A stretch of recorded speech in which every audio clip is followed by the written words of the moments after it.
All right, Shalom. Shalom. We're the brothers from Great Millstone, Atlanta, here on another Saturday. Prophesied the names of Yahweh Shai, and also the downfall of this wicked kingdom.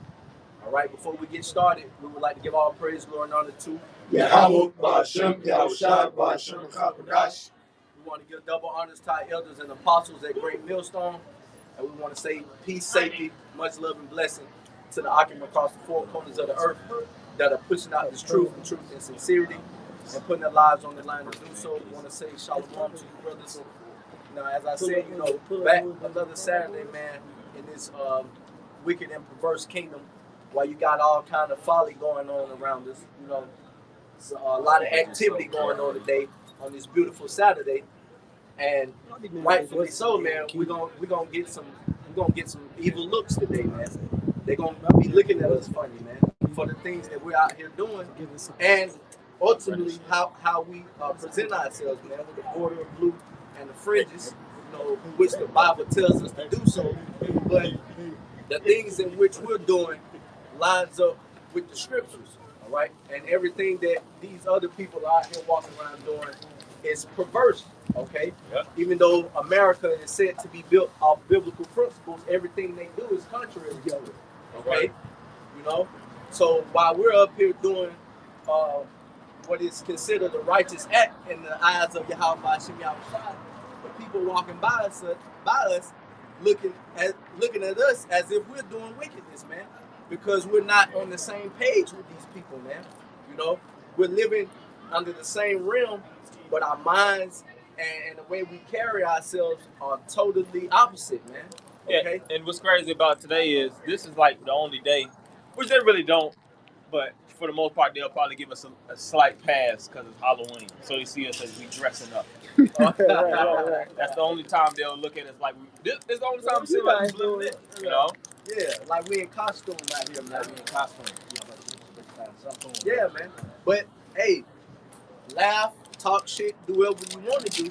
But once these prophecies start coming to pass that we've been saying that's going to come to pass, hey, we going to get the last laugh. All right? That's right. The scripture tell you, hey, woe to them that laugh now, and they shall cry later, man. Mm-hmm. All right? So, hey, man, do what you guys do. We're not here to convince you to stop doing what you're doing, especially if you're an Edomite. We're here fishing for the elect. And if it falls on deaf ears, that means the Lord wasn't with you in the first place, or it wasn't meant for you to get. All right, so bring that out. Isaiah 5 and verse 20. Woe unto them that call evil good and good evil, that put darkness for light and light for darkness, that put bitter for sweet and sweet for bitter. So you people are doing the opposite of what the Lord commanded us to do. All right, while we're out here, Hey, it's going to be some wicked and perverse spirits out here today, man. It's Halloween. It's a Saturday. You got college football. You got a dude across the street selling beer. It's a fucking conglomerate of fuck shit going on, man. And we're standing fast and standing strong to the faith, man. We can be out here doing whatever the hell it is that our flesh and our bodies are wanting to do. But, hey, the spirit has a stronghold on us, man, and it's a spirit of righteousness. That's why we're out here doing what we do, and we let y'all do y'all, man. Okay? So reread that Bible shot. This Isaiah 5 and verse 20. Woe unto them that call evil good and good evil, that put darkness for light and light for darkness, that put bitter for sweet and sweet for bitter. Yeah, us out here condoning, us out here condemning, Salakia, the actions of you people is looked at as an evil act, when all you're doing is going slap off. You're dealing in unrighteousness, and Lord knows what's going to go on tonight, man. Hey, when the sun goes down, and what they say, the freaks come out at night. And it's supposed to be a full moon.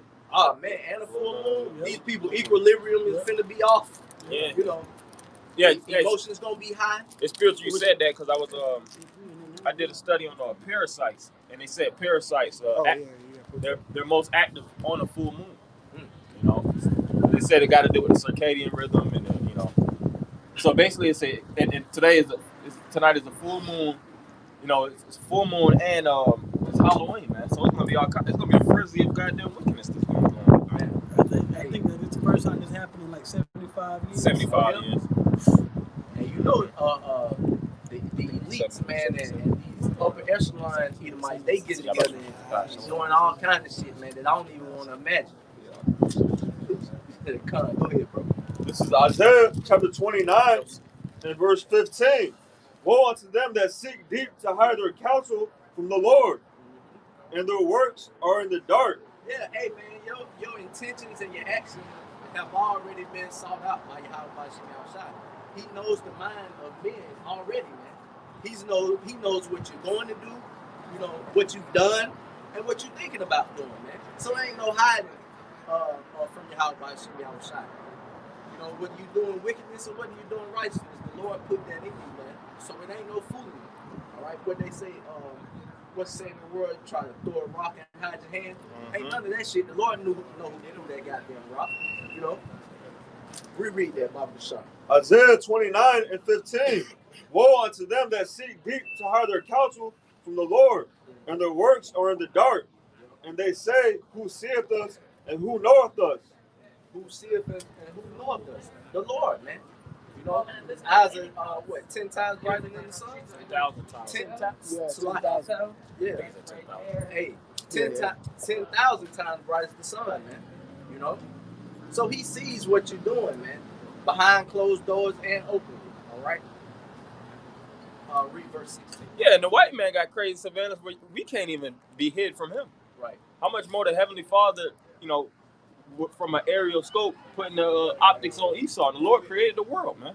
There's nothing Esau can do to hide. It don't matter his secret counsel, his secret locations.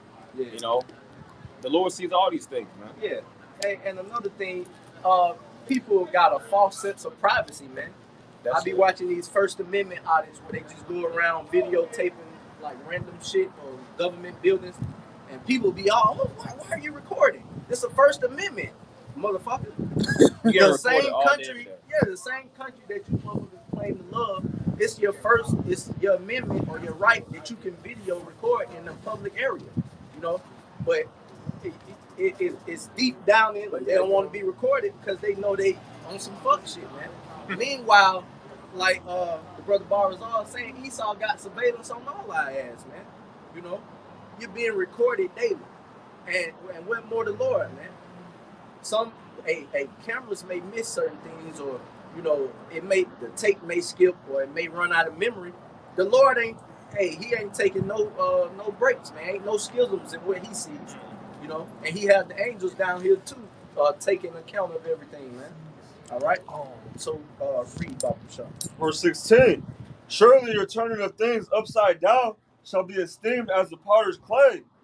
For shall the work say of him that made it, he made me not?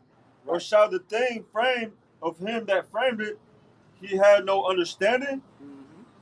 Hey, and a brother put in the group chat, they was getting Boosie hell about telling Dwayne Wade's son not to cut his rod off, man.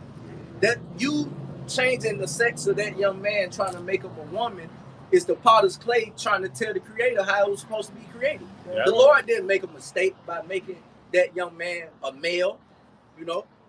But the things that are esteemed are turned upside down, man.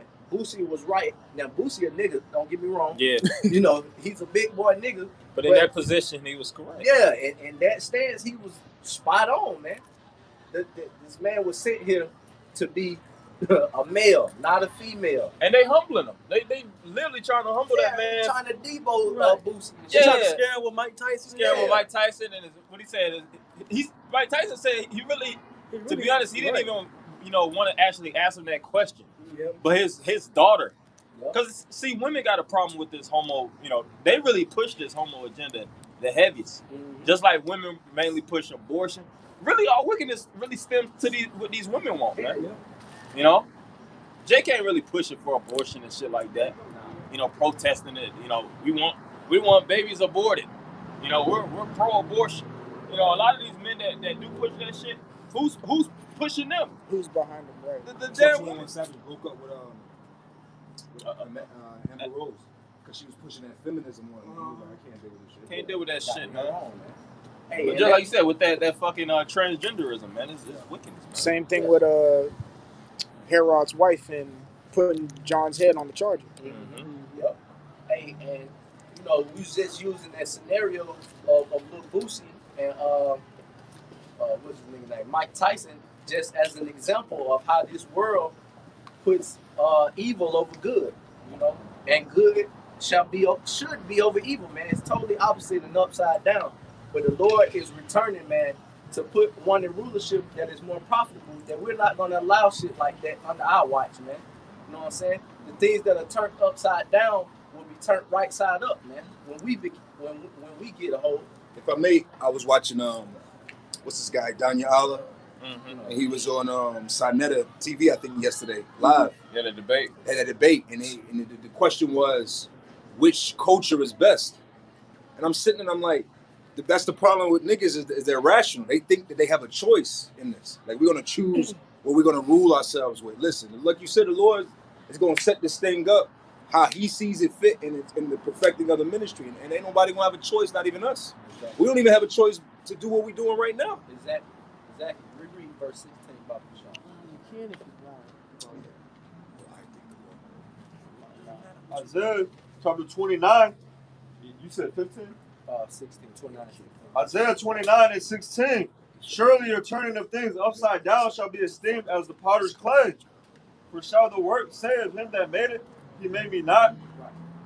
Or shall the thing framed say of him that framed it, he had no understanding? Right. Here it is, the Lord is the creator, and He set up law, statutes, and commandments for our people to follow. But they want to make their own rules, man, to be tailored, fitted to them. Yep. You know? Yep. Scaring Boosie into repenting or recanting his statement. Right. They made him repent. They made that nigga Boosie repent for actually going in line with what the scriptures say, man. But they wasn't mad when he was saying, fuck God. Right. This place is totally wicked, bro. That wasn't even one of the main questions. I didn't even see nobody really press him on that topic. If anything, that was supposed to be the first thing you asked that nigga when he came and sat down. And what did he say? His daughter actually caught the flight with him, man. you know, to actually ask Boosie. And she was basically all up in his face. And he said, well, he got angry. He was thinking he was going to have to whoop Boosie's ass over his daughter. Yeah. He was like, but Boosie actually responded like a gentleman. Yeah. You know, he got them. Then he said he agreed with him. He was like, Tyson really showed how he's a big sodomite himself. Yeah. Hey, he talking about them demons he got. He a faggot. He a big faggot. That's what he was really saying. He felt offended by his words, man. Because really, Tyson comes off like he's this big, brolic warrior. But really, that man is all fluff on the inside. Yeah, he's soft. He's real soft. He's fluff. He ain't got that voice for no reason. That's about to say. Listen to his voice. You know, when you say right. Go ahead, excuse me, but a lot of those tough guys really, that's a defense mechanism. When men be going extremely hard in the gym 7-8 days a week, man, you know, fucking 26 hours in a day, they always trying to stay. Like, why are you trying to be that damn ripped, man? Yeah, right. You know, of course, he was a professional athlete, you know, but the fact that these guys be doing certain things as a defense mechanism because they know they're really weak in the inside. Yeah. Hey, I watched that interview, too, that he was doing with Boosie, and he was explaining how he got into fighting. The nigga was getting picked on. He was getting his money took. He was getting bullied. And all that nigga probably was getting felt on and all kind of shit. And he couldn't defend himself. And he went and hit the gym hard. But in the inside, like the bro said, man, soft as hell, man. You know? But he's got the carnal ability to put a hurting on the everyday Jake, man. Mm-hmm. You know, from all of those hours in the gym and hitting the punching bag, man. You know? Go ahead with your precept. This is Ecclesiastes, or the book of Sirach, chapter 3 and verse 24. For many are deceived by their own vain opinion, and an evil suspicion have overthrown their judgment. Yeah, these people's judgment are totally overthrown. Hey, that was a beautiful point the brother made. This man saying, fuck God and all this. Ain't nobody check him on that, but you want to check him about some homosexual shit? Come on, man. These people's priorities are totally out of whack and not lined up with the scriptures at all, man. You want to say something, Barzal? Oh no, I was just saying that's the agenda that they're really trying to push. Exactly. You know, that transgenderism, and then for the fact that what's that little boy name? Zion. And then he got a royal name on top of that. Well, the Lord blessed him. Zaya. No longer Zion. And he fagged out the royal name, you know, that he actually was blessed with, really. Exactly. Right. Exactly. You know, and it's actually statistically proven, you know, that most individuals to get sex changes want to get their shit back. Reversed. Man. They want to get reversed. Majority of them want to get it back because they really homosexuality, lesbianism, transgenderism.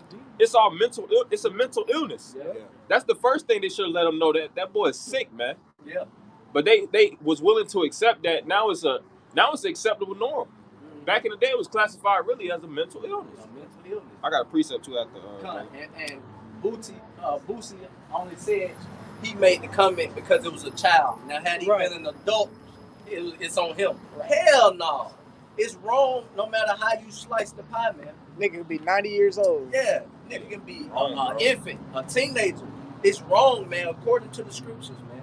And this nigga should have held this point on that, man. Yeah, that's it. Like you said, he should have held his point. But really, at the end of the day, these Jakes are so filthy that they really don't have no right speaking on anything dealing with righteousness or judgment. Yeah. Because this nigga Bootsy, no matter, he has a problem with children doing that. But come on, man, we all grew up listening to his music. Oh, he's like the creator of that sleazy ass nigga music. Yeah. Right. Oh, yeah. I give it to him, man. His music was based on just doing lewd shit. So he's a pocketed homo himself. So how they gonna? It's like the pot calling the kettle black, man. Well, that's what he said. You a homosexual? Yeah. I feel like you're a homosexual. Yeah, because they know each other. They know each other. He loved prison. Yeah. Like what nigga love prison? Like Boosie is all about prison culture. Everything about him screams homosexuality, but nobody can call it out because why? This world is twisted, man. Linux around Labor Day weekend when this becomes homo city, man. Go to these little pocketed bars and restaurants. Well, I think Boosie got caught with a transgender, whatever that transgender that was going around. I think he got caught up with that shit. Allegedly, I just say allegedly. I know Young Buck did. And you can tell this place is progressively getting worse too. Because I can remember growing up 25, 30 years ago. If you was a faggot, nobody have nothing to deal with. Nobody want anything to do with you, man. You know, you'll get beat up, you'll get ran off the block, you know, or you will be a closet homo. But openly, that shit was not, you know, a trend, man. You know. But you said you had a precept out? Yeah. Go ahead. Bring it out. It's Hosea 4:1. I started 1. Hear the word of the Lord, ye children of Israel. For the Lord had the controversy with the inhabitants of the land. Because there is no truth, nor mercy, nor knowledge of the Most High in the land. By swearing and lying and killing and stealing and committing adultery, they break out and blood toucheth blood. Therefore shall the land mourn, and everyone that dwelleth therein shall languish with the beasts of the field and with the fowls of heaven. Yea, the fishes of the sea also shall be taken away. Yeah. I was gonna say, this society, any American psychologist knows that there's no way this society could go on another 25, 30 years. The mental state of the people here in America is shot. The creating of this loneliness society, with people being in this mind state of running away from crowds. The average man in 2020 is afraid to have a conversation with men. Oh yeah. The majority of men out here get uncomfortable being around other men. The women are uncomfortable being around women and men. Everybody's in this weird hermit crab stage of life. How could this pod live it? How could this society continue on another 50 years with the way that it is at this very moment? From, like you said, you're dealing with the psychological damage of homosexuality. And let's forget the fact that, bro, this generation that's grown now is crack babies. Like we really overlook the psychological damage and the damage that this did on the society. But this is the product of a drug. This is a drug culture. How do they affect the mind frame of these people in another 25 years where they know all this stuff? Oh, after that, what is it? There's gonna be the fucking opioid generation. Right. Party pill babies, man. Party pill babies. Lean babies. Molly babies, man. Yeah. Say for you. You had something you want to say to the precept? No, that was really it. This is Ecclesiastes 1 and verse 15. It says, that which is crooked cannot be made straight, and that which is wanted cannot be numbered. Yeah, that which is crooked cannot be made straight. All right.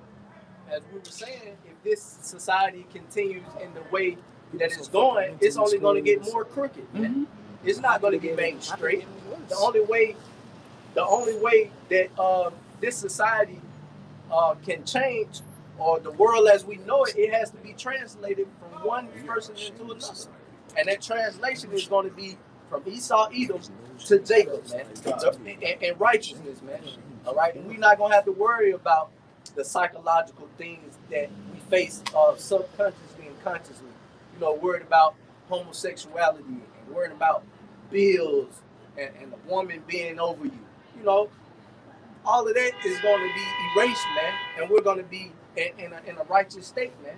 And it's going to be like breathing and walking. It's just going to come voluntarily. Yep. Okay.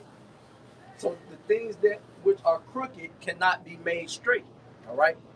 So Esau Edom is made. He goes estranged from the womb, man. You know, he comes out speaking lies. All right. So he's a lost cause, man. And after that 1,000 years that he served in slavery, man, he has to be eradicated because he cannot be made straight, man. Because he's got to do away with him. He's the wicked.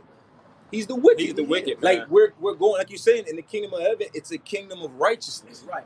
Full righteousness. Exactly. There's not going to be any glimpses or you know, crumbs of wickedness in the kingdom. Exactly. Because what happens with wickedness, it gradually grows over time. That's it. And that's how Esau really got into power. Like a cancer. It's like a cancer. Hey, now, you know, we in 2020, and you got a black woman vice president that's can Possibly be no, vice president. yeah, Senate. She's in the Senate, but she could possibly be the vice president. That's a huge, so-called huge accomplishment for blacks. Of course, we know the reality is whatever. Women. Yeah, but as generations, you got to think. From it wasn't that long ago, we were fucking in hardcore slavery. We didn't have a lick of opportunity here. Right. Now you got so-called blacks in some of the highest seats. Like I said, we already know it's a bigger picture than that. But the point is how Esau, you know, if Esau actually remained on a small level, you know what, Jay gonna have sympathy. They start passing policy for the devil. Yeah. You know, trying to put them in their educational systems and parts of the government. And next thing you know, they're gonna plot, they're gonna conspire, and they're gonna root. That's how they root before. Ain't no trying to rehabilitate Esau, man. Nah, man. 12-step program and intervention, and Education. all that shit. Man, he through, man. He's the wicked, and we ain't gonna have no room in the kingdom for it. So he has to be erased. Bottom line, man. That's it. Bottom line. That's right, bro. What you There's was no amendments to the bill. I got a precept though. And, yeah, you go ahead. Go ahead, Come, this is Second Ezra 15:6, because the brother was going into how, you know, the wickedness just builds and builds. It says, "For wickedness have exceedingly polluted the whole earth, and the hurtful works are fulfilled." Okay. Yeah. Hey, and we know that the earth is given into the hands of the wicked. So by process of elimination, who is that? You know, who is it? They teach you that in school. Hey, it can't be this, it can't be that. So what's left over, man? Yeah. Esau, Edom. Well, what race of people demasculized all men? Think about that. Like, who's in charge? Like, who's in charge of, like you say, this outward cry out for men being men and women are all over the fucking place? Who did that? Exactly. Esau. Right. You had the precept bars on? Yeah. Who else did it? Obadiah verse 18. Process of elimination. And the house of Jacob shall be a fire, and the house of Joseph a flame, and the house of Esau for stubble. And they shall kindle in them and devour them, and there shall not be any remaining of the house of Esau. That's right. For the Lord has spoken it. Yeah. Hey, But what about the Gentiles? That they say Cornelius is a white man, but the scripture says there ain't gonna be any remaining of the house of Esau. That don't make no sense. Bro, that's you an idiot if you believe Cornelius is an Edomite, man. Like, when the scriptures even speak about Job was an Edomite. or even with Cornelius, it speaks about Cornelius and it says that he was had a great report amongst the Jews. What Edomite has a great report amongst us? We just read that they all their works is hurtful. Right. All right. So how is that a good report? They're crooked. Every Edomite has a hurtful work, any shape and fashion and form, right? Right. So what? Name one Edomite. And at the end of the day, the Lord said he hate Esau. Right. That's what I'm How you saying. have a good report and the Lord hates you? something going on. It's doing something wrong, man. You The idiots Lord who do that. hates you now. Ain't no way you got a goddamn good report. That's what I'm saying. Ain't no goddamn way. All the offenses we done committed against the Lord, Yeah. and he's still dealing with us, and he hates Esau. Yeah. You don't got no good report, man. He said the best of us is fire, is thorns and Yeah, briars and exactly. scorpions, Exactly. but there's an Edomite with a good report amongst the Jews. Okay, Negative. He said there's spittle. show me that. Go ahead. Show me one Edomite with a good report. Right. Now this is just to back up the brother's point. Ain't none. There's never been a report of a good Edomite. Right? Like you got the scripture that calls Doeg the Edomite. That was an Israelite that was In the land. over that land during the time of King David. Because King David occupied the Edomites. He had them in captivity. But you have to have officers and garrisons over their people. Doeg was one of them. Okay? So this is Luke 2:25. It says, and behold, there was a man in Jerusalem whose name was Simeon. And the same man was just and devout, waiting for the consolation of Israel, and the Holy Spirit was upon him. So this man Simeon has the same characteristics, the same justification that Cornelius had, being just and devout. Right, Yeah. right. So Same even thing before he you said get about to that Cornelius. part in Acts the 10th chapter, Right, you should have already read Context understood clues. right. from this man's particular description Yep. that somebody that's just and devout Yep. is an Israelite. That's all through the book of Acts. This man was a just and devout man, Exactly. that one that feared the Lord. That was how he introduced him. It's all throughout the Bible. It's a separatist book, man. That's like you reading about white supremacy, and they start praising black people around the end. Malcolm X is in a KKK book. Fuck out of here, man. But there was just one good nigga. Start giving shouts out toward the end. MLK might be in there. I Yeah, don't know. but he helped push the agenda. But you get the point, I know. you know? Said Job extreme evil, man. Yeah, it's skewed evil. He skewed evil, man. How did he evil didn't want to see? have nothing to do with it. If he was the Edomite, he would have been evil himself. Oh man. Right. He hated it. What, Job hated himself? Come on now. Rebuking the demons off of itself. Yeah, got demons off himself. It's a show on Netflix called Evil, right? And in the show, it's this priest, and he was dealing with this little Edomite boy. He was like, man, it was just Psalms the 55th, like, just went off from the womb. He was just evil as fuck. So the guy was like, the Jake priest was like, listen, you gotta pray and be patient. So this devil just showing you Esau has a fucked up mind. He's sitting by the pool, and the priest was like, well, that's good. I'm glad you're praying. This motherfucker wrapped up his infant brother and threw him in the pool. And they were like, what the hell is wrong with you? Why would you do this? He said, well, I prayed, and you said that to act on your prayers. I wanted my brother gone, so I threw him in the pool. Damn. Wow. That's Esau's mind. That's that movie. I think what's that movie with Macaulay Culkin, man? The God's son, or Yeah, The Good Good Son. Son. Good Son. I never watched that, but I'm gonna have to check that out. You watch that movie, you're gonna be like, yo, That's Esau. That's Esau himself. Little Damien. Can't help it. Little Nicky. Oh, What just sat there so calm? Like, What's that called? it's called Evil. That's Evil. It's on Netflix. It's the same thing in The Walking Dead with the sisters. Hold that. Go ahead. Get the Yeah. Fuck it. Daniel. Oh, go ahead. This is Daniel chapter 12 and verse 10. Many shall be purified and made white and tried, but the wicked shall do wickedly, and none of the wicked shall understand. It says none of the wicked. None. There's not an exemption in there. Most, it didn't say Just most, Some of maybe some, somewhat evil. It says none. It says none, man. And it say, but in that day, there Right. shall be one. Right. find the good See, Edomites.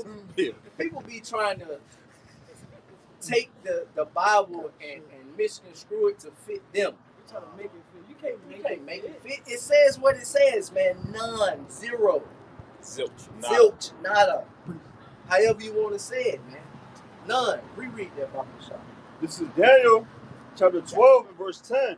Many shall be purified and made white and tried, but the wicked shall do wickedly. And that's another thing. This guy is not white, as he proclaims himself to be.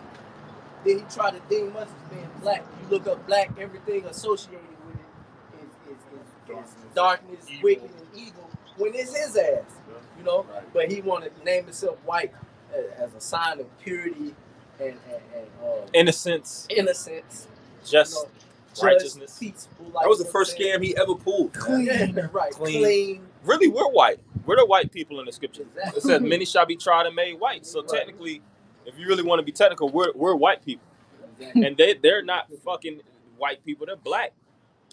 Black, but they use that term because there's no color of white or no color of black on the face of the earth.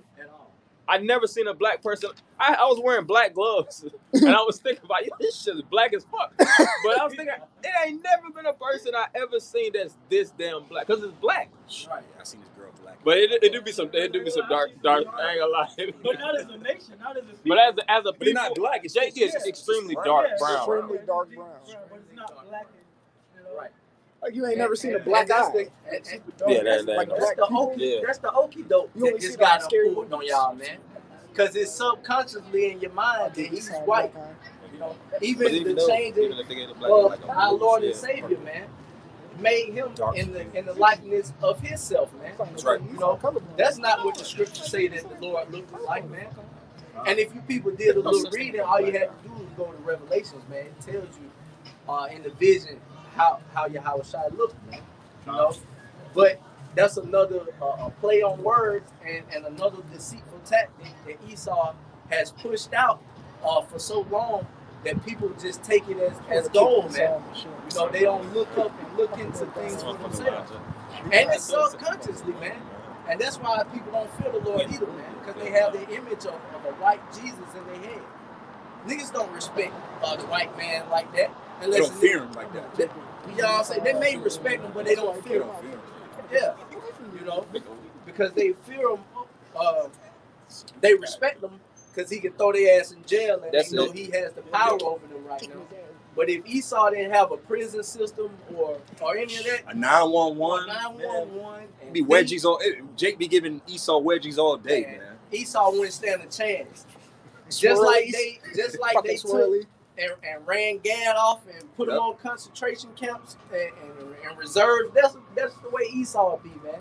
If he didn't have dominion over the people's mind, man. You know, because he's really the weaker vessel. You know. That's what made him so strong was, you know, his deception. Mm-hmm. You know, that's his tongue. That tongue, and you know. But after a while, it just get to a point where it's like how you say you talking about white Jesus, bro. It's like going in 2021. If you are a negress, and you believe in white Jesus, there's no hope for you. I highly doubt that really. If you go, I mean, the Lord could do. The scriptures say the Lord could go have mercy on who He have mercy on. Yeah. But I'm just saying, like on a mental, there's got to be a bar somewhere.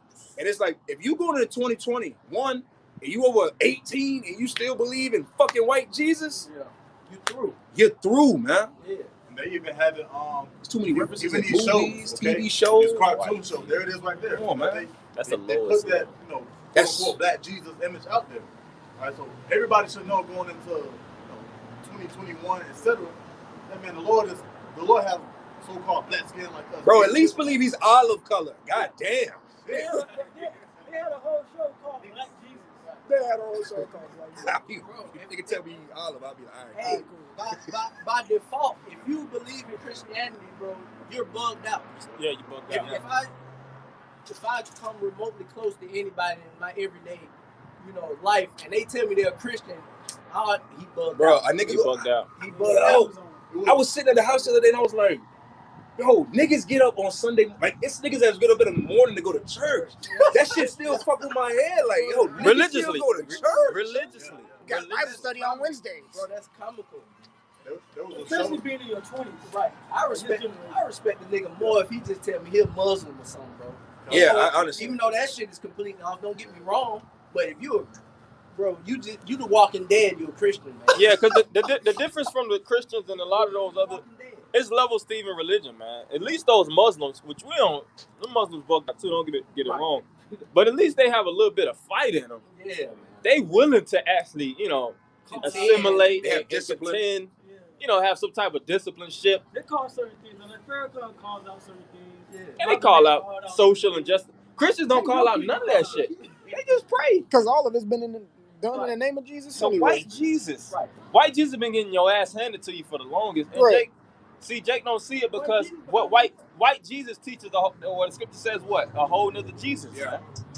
You know, whom we have not taught. And niggas still believe in it because it's a free-for-all. You can say you believe in it and you can do what the hell you want to do. You're not going to be held to any kind of standards. You're not going to be held to any kind of requirements. No judgment. It's a judge-free zone. Judge-free zone, like Planet Fitness, goddamn. Yeah. Yeah, you go in churches, big ass Planet Fitness. Don't judge me. Don't judge me. Only God can judge me because you want to continue in your wickedness. I got precepts. You are retarded. Jesus going back to this is Malachi chapter 1 and verse 2. I have loved you, saith the Lord, yet you say, wherein hast thou loved us? Was not Esau Jacob's brother, saith the Lord? Yeah, hey, yeah, he was. Fuck that. Esau was Jacob's brother. But in the Apocrypha, it tells you that all men stem from Adam, but the Lord has chosen a separate people, man. You know? Matter of fact, If I can say too, can you read verse 1 before Sean? Malachi chapter 1 and verse 1. The burden of the word of the Lord to Israel by Malachi. Verse 2, I have loved you, saith the Lord, yet ye say, wherein hast thou loved us? And then, even to this day, we're getting into how these 2/3 are stupid, all right? And they gonna follow Esau. Well, that was Jake back then complaining to the Lord, all right? The Lord had to say, hey, was not Esau your brother? I love you, Jacob. Let you know to this day that Jake don't get it, all right? Jake still, like the brother said, is a walking dead ass zombie, man. God, you got it. Yeah, because Jake's head is a damn a fucking maze, man. Whenever they have something, they want more. They feel like that's not enough. It's always it's something that Jake's gonna be contentious with. You see the Lord bringing Jake through the mud, and Jake complaining about that. Gave him the kingdom, Jake complaining about that. You bring him low, Jake complaining about that. What the hell does Jake want? Jake don't see Jake. Jake got demons on him. They be like women, man. Fickle, changing. Yeah, children. What is that? Scripture says children tossed to and fro. Yeah. By every wind of doctrine. You know, and what's that called? That's really that's a form of bipolarism. You're just jumping from one extreme to the next, and you're never satisfied, man. Whenever you deal with, like, if you actually a woman that's bipolar, which a lot of these women are, you can't please those type of women, man. It don't matter if you give them a ring. That's why you'll see these different divorces. You'll see the man buying a woman Porsches, damn near Porsche every month. He giving her jewelry. He dripping her out, giving her fucking Chanel and Birkin bags and all this shit. Yeah, she got a salon, but then she divorced him. Like, what the hell? And then she'll accuse him. But you know, for the smallest of shit. If I may say, bro, with Sigmund Freud, he spoke on that with the ego, and that first aspect of what you're saying, where they're children. Jake is children because it's that it's the id of your ego structure, as he calls it. And basically, that's like with children, like a child will be like, when a baby cries, it's like, stop everything you're doing and come pick me up and feed me. Stop everything you're doing and comfort me. Stop everything. Like, that's how Jake don't develop outside of that infant mind frame. They don't.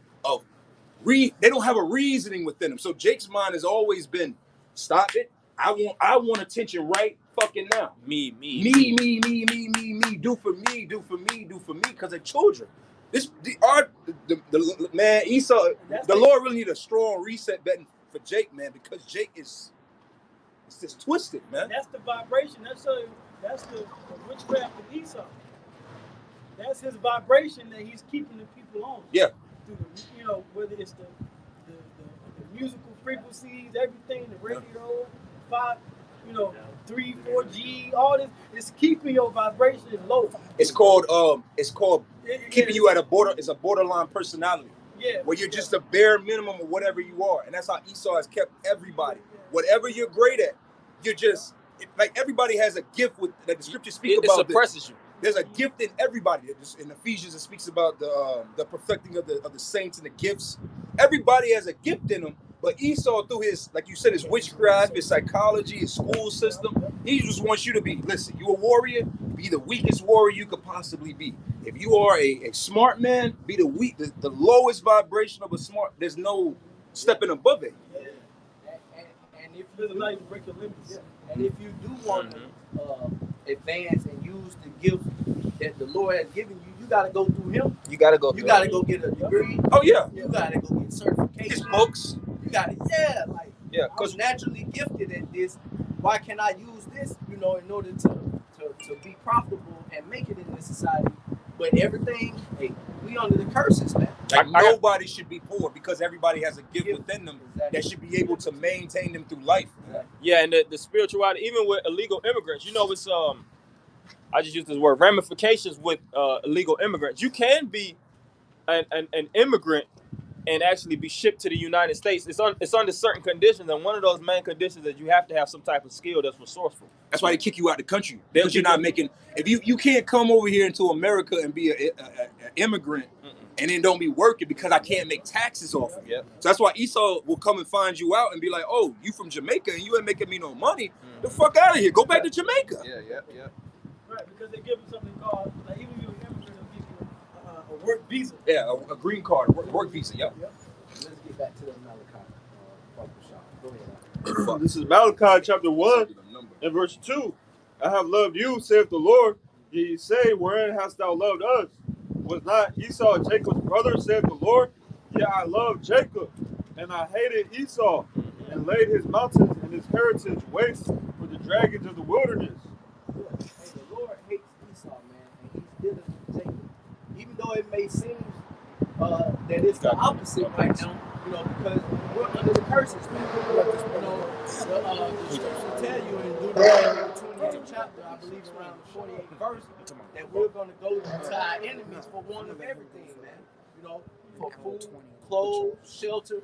That's why our gifts are being suppressed, man, because we have to go to these guys, man, for certifications, for goddamn degrees, licensing, To make a life, basically. Yeah, to make a living. You got to go through his system, man. You gotta get permission. You got to get permission, from a guy that the Lord really ain't dealing with. He's dealing with him on the level as to punish us and for us to serve out our sentences. But after that, the Lord ain't gonna need Esau. That's why he's gonna be eradicated. He's like that leech that was with venom. It's like a parasite. It's called a kleptoparasite. A kleptos. That's the name of it that came down from Just in general, like that idea of that he's a parasite. Yeah. That's why he's the eagle. Like eagle's a kleptoparasite. Right. But when you go into that concept of venom, it's a certain type of like a gooey material that came from actually outer space. Yeah. And it basically landed, and basically that's how he got that venom. Yeah, like venom and carnage.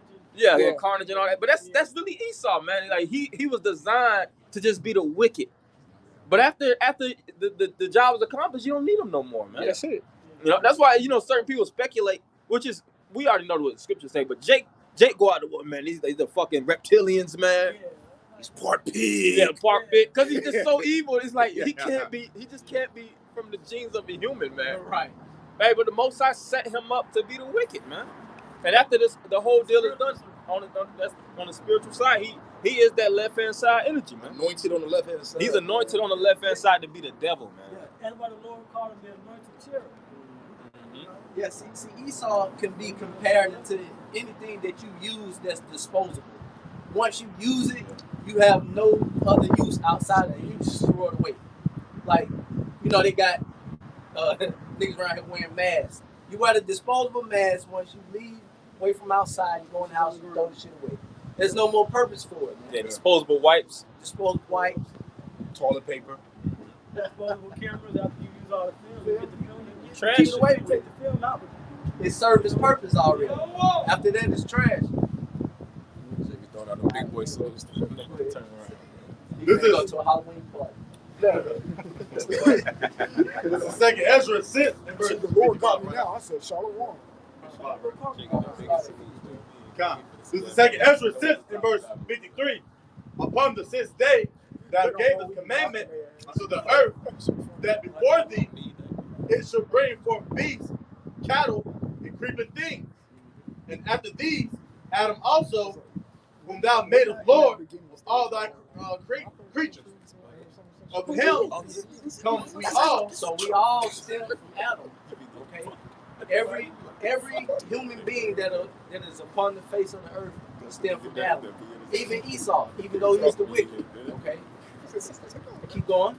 And the people also whom thou hast chosen. And the Lord has chosen a certain group of people out of those that stem from Adam. Yep. Okay? Go ahead. Verse 55, all this have I spoken before thee, O Lord, because thou madest the world for our sakes. Keep going. As for the other people, As for the other people, yeah, the Lord has said all of us came from Adam.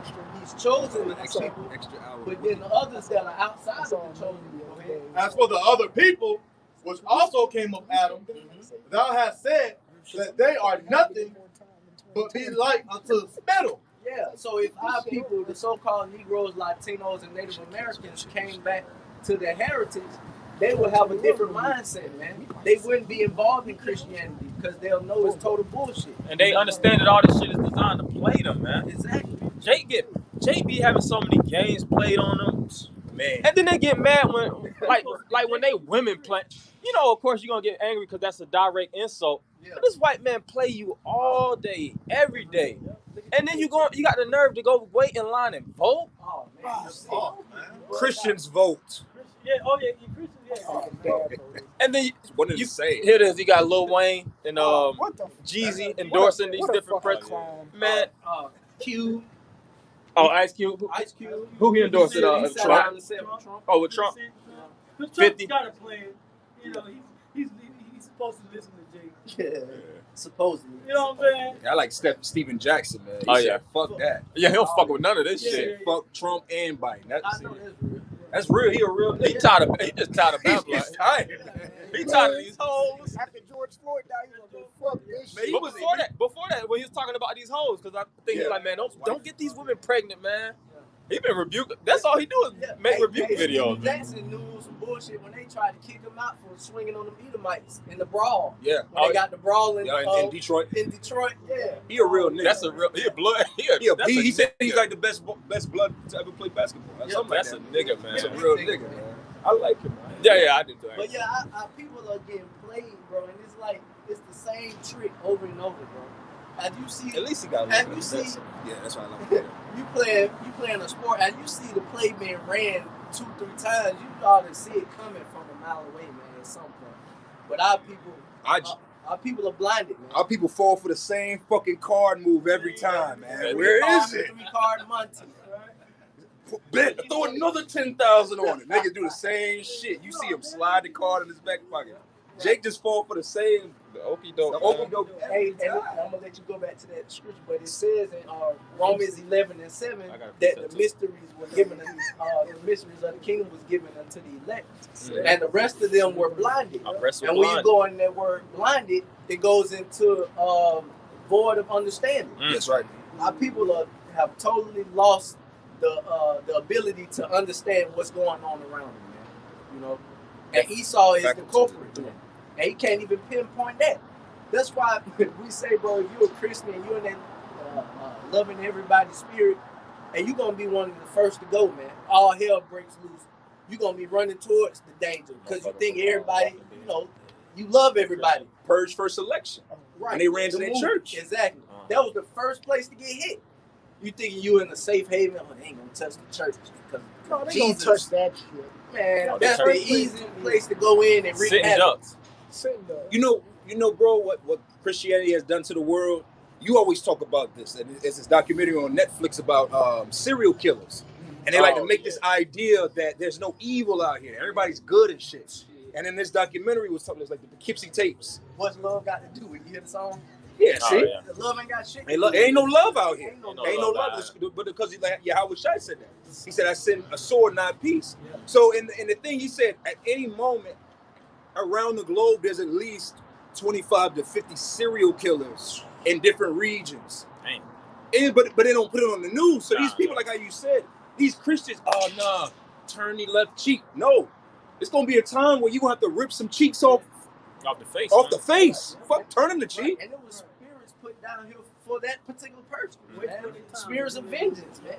That was solely made to kill, man. Yeah, and the scriptures really puts you in killer be killed situations. That's why the scripture says that blessed is he that That's right, bro. you know, cursed is he that doeth the work of the Lord deceitfully, and cursed is he that holdeth back his sword from blood. So that's a killer be killed situation.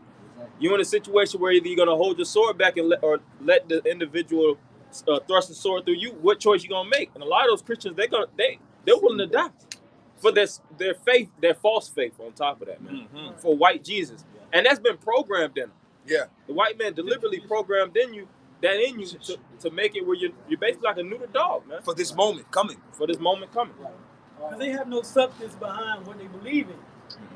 You know, like the brother just said, when it comes down to a life or death situation, and it's you, and you're gonna fucking basically kill over, right? You know, saying, "Oh, Jesus is gonna help me," and then you get thrust through, or you get shut the fuck up because what you believe in has no literal substance behind. There's no faith. Right.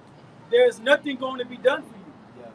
You know, because you are taught the precepts of men. It's just tradition. Being tossed to From granny. That's the precept I got. A Right? 2-year-old believe in Jesus. Why?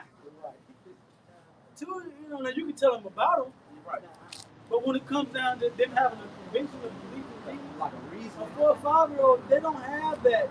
It's just tradition. Tradition. And people keep that Traditions of men to the adulthood because society doesn't require our people to do any more than that. They have any more than that. Yep. So they go through life in a superficial manner. It's like a certificate. Yeah, it's nothing. The psychology of people is totally out of whack, man. Esau got him. It's like a software programming. Once you put That's that it. program into a computer, No more updates. with no update. That motherfucker still on Windows 1. She got Windows 95 and shit. The dial up and shit. Yeah, slow as no hell. maintenance. And that's how people. That's how people brain. Hey, Jake told me that. At my job, it was like he eat pork because it's tradition. I'm like, what kind of sense does that make? It does make any sense. That's why your ass got high blood pressure. That's tradition too. Yeah. Well, it is. Exactly. Jake is known for having high blood pressure, diabetes. You got diabetes. And then they say it's genetics. I had it. My runs in mama had it. My family. And if you great don't got it, you look there as It runs in an my oddball. Yeah. My blood pressure is regulated, nigga. You got diabetes too? Welcome to the family. Yeah. How did you go to? That's how you know you were Johnson. There's a lot of shit that our parents got that we don't even got, nigga. Right. Yeah, my mama had me scared growing up. Like, well, kidney failure running your family. Yeah. It was like, God damn, I'm just waiting to die from kidney failure. I'm already fucked. All right. This Ephesians 4 and 14. That we henceforth be no more children tossed to and fro and carried about with every wind of doctrine by the sleight of men. That's that sleight Esau with that sleight of the hand.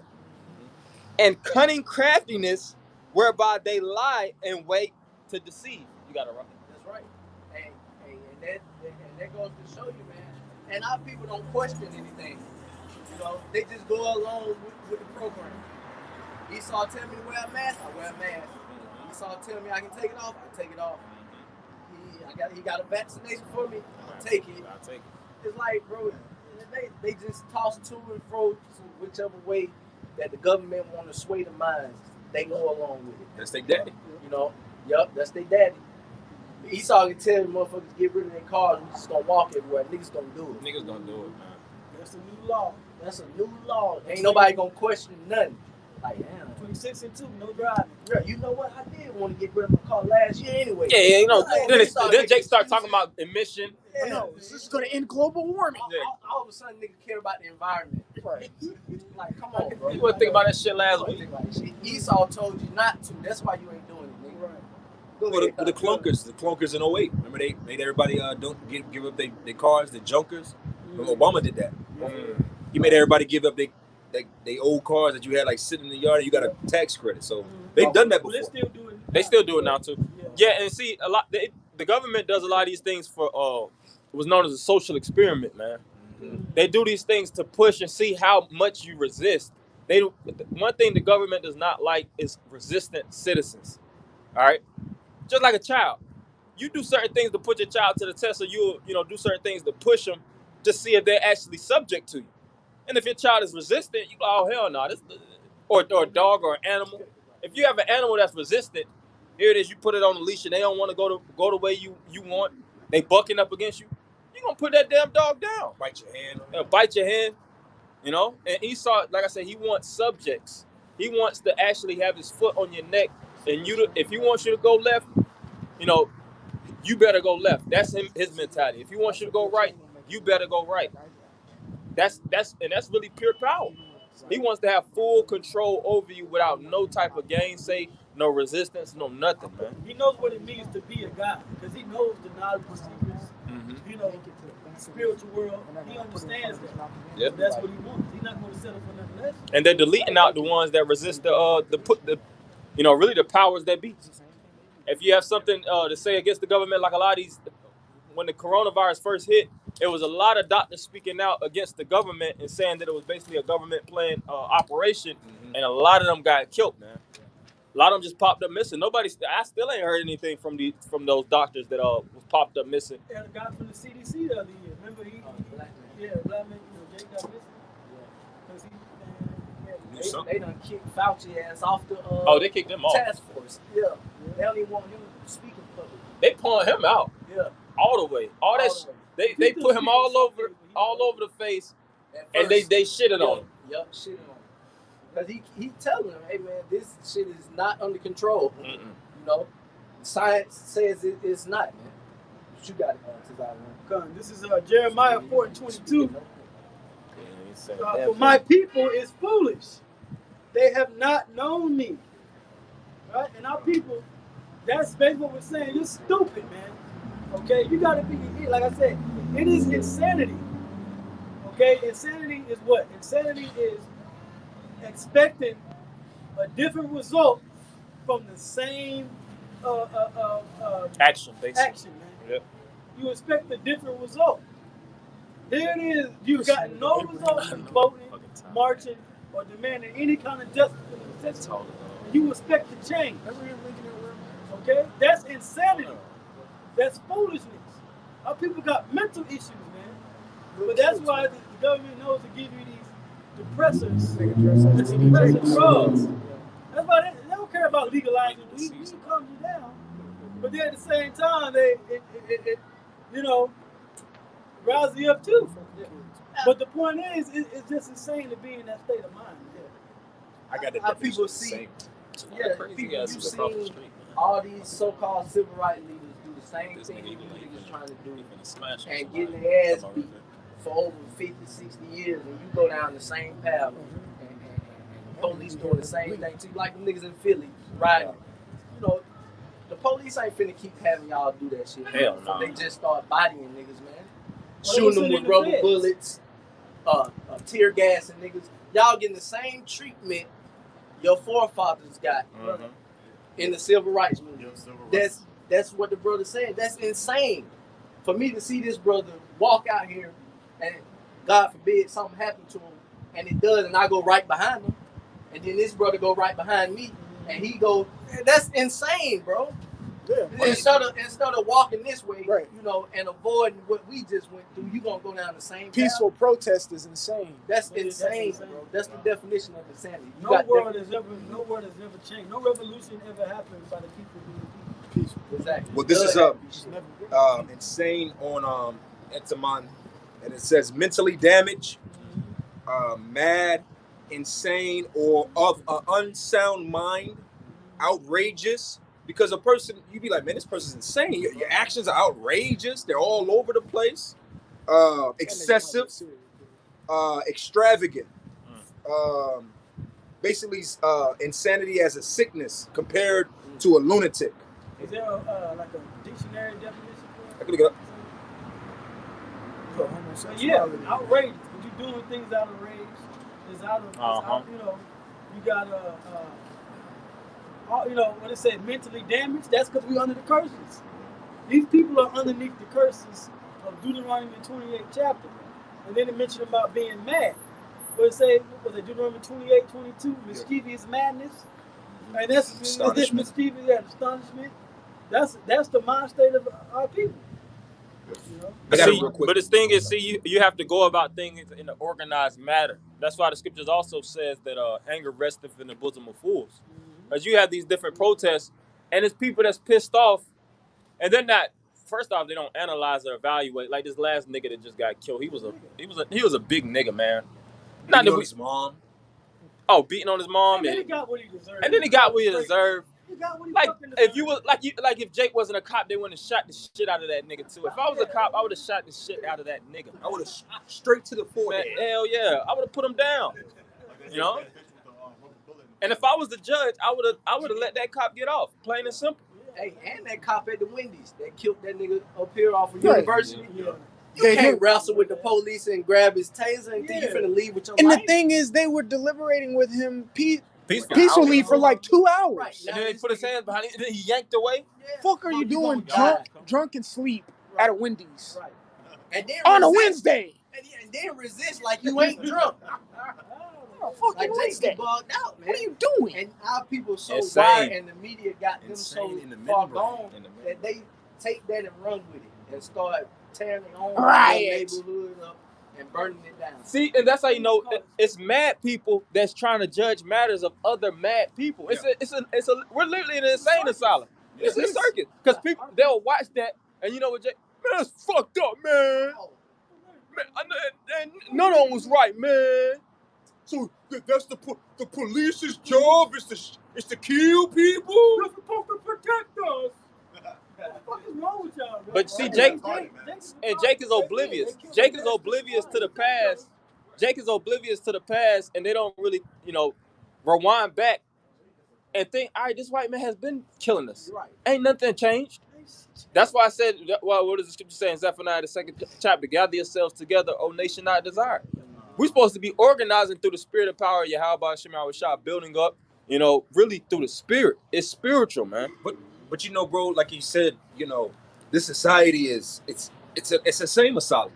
Like this is literally craziness. Like that's why, like Elder Apostle Rumlab said a while ago, he was like, really, it's crazy how we're not in the same asylum. Oh yeah. To be able to try to keep a clear, straight mind in this fucked up world, because like how you're saying, I this brother, he probably heard it, but there's this idea like you can't promote peace if you're not a warrior.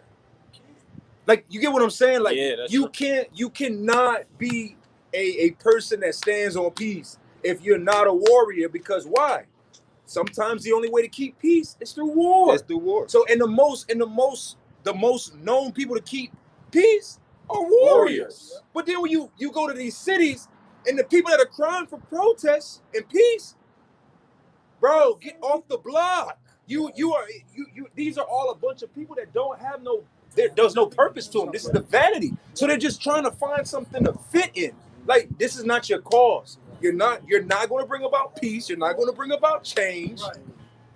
Go sit down somewhere. Like I said, no revolution has ever happened in history by picket signs and holding hands. Right. You had the French Revolution. Right. That was an actual battle between the government forces and the people. Yeah. Right. When you had the American Revolution, you had the people. That's where you get the preamble. That's where you get the whole Bill of Rights, the amendments and things like that, to where you can have certain, because there should be no standing army. Right. Because when it's time for war, the people are supposed to be able to come together and form militia groups. That's why you have these militias. Okay? That's right. That's why you have these militia groups. That's right, bro. And the reason for it is why? To overchange the government. If there's somebody in office you don't want, you revolutionize the government, but it's going to be done through force. Okay? Not by tweeting. Okay?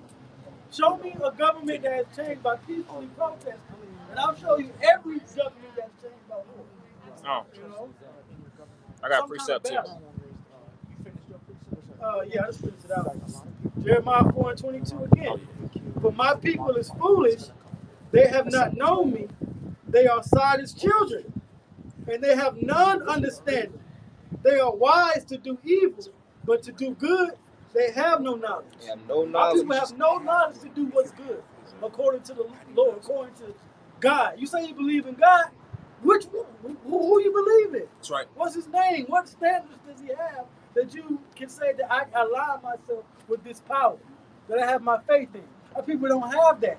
You trust in this society, and this society has been biting you in the ass for all these years, and guess what? It's going to destroy you because the place is polluted, man. Because you're stupid. Simple. You said you had precinct pops on. Yeah, this Isaiah 56:10.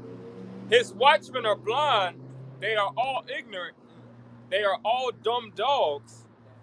They cannot bark, sleeping, lying down, loving the slumber. Yea, they are greedy dogs which can never have enough, and they are shepherds that cannot understand. They all look to their own way, everyone for his gain from his quarter. Come ye say they, I will fetch wine. Hey, well, that's why that nigga that got kicked out of that sushi bar in Buckhead was mad. Because he was like, well, damn, I was thinking T.I. and these people going to stand up for me. And T.I. went on his Instagram and cursed the man out. Like, I don't know you. I don't know you, nigga. I'm like, God damn, this is the leader of the people. But this is what happens because every one of these people have their own idea. If T.I. leads you, that's going to be completely different than Killer Mike leading you versus David Banner leading you. These are all completely different energies that don't have no type of cohesive with each other. And they blind them Babylon. Exactly. The blind, they both shall fall into a ditch. That's so yeah. Cause see, a lot of them guys be getting acceptance from the white man, and they're actually on par with the white man. They just have a little bit of a little more leniency than the average Negro to talk more shit. Like Kanye. Kanye has more leisure to talk his shit. If he's a billionaire, how much money has he made around the world for the so-called white man? I mean, hundreds of billions. Hundreds of It's billions. just like Samuel Jackson on Candyland on Django.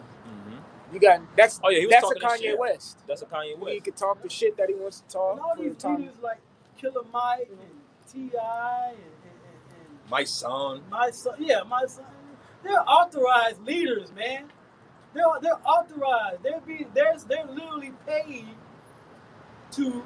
That's why they could get Killer Mike and T.I. out of the damn house and stand up there with damn Keisha Lance Bottoms and talk they shit. Okay? And tell you because hey, look, T.I., you gotta come down here, bro. You gotta come down here and talk to these niggas in Atlanta. That's why they can do that. Like, hey, Tipster, get your ass down here.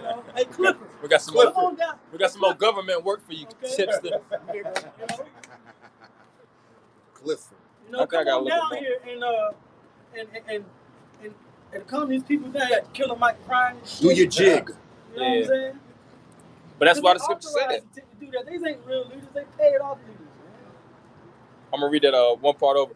Yea, they are all greedy dogs which can never have enough. And that's what finances. Right. Because whatever they do, they're gonna get some type of money from it. These Black Lives Matters protesters, the leaders of them, they're making bank, man. Hey, what do you think when these niggas come into the city to make appearances and shit, where the hell you think they staying at? You think they staying in the fucking the Glenwood Inn? Right. Where the hell do you think they staying at? They staying in probably one of these badass, the W, the Hyatt. They staying in some $500 a night room. They ain't staying in the hood. That's what Hassan Campbell was talking about. He was getting on my son, and he was basically like, here it is, like you're supposed to be this leader, but you come down to the cities, you going back to your hotel, staying away from the issues, staying away from the hotel. You just get on the camera and talk your shit.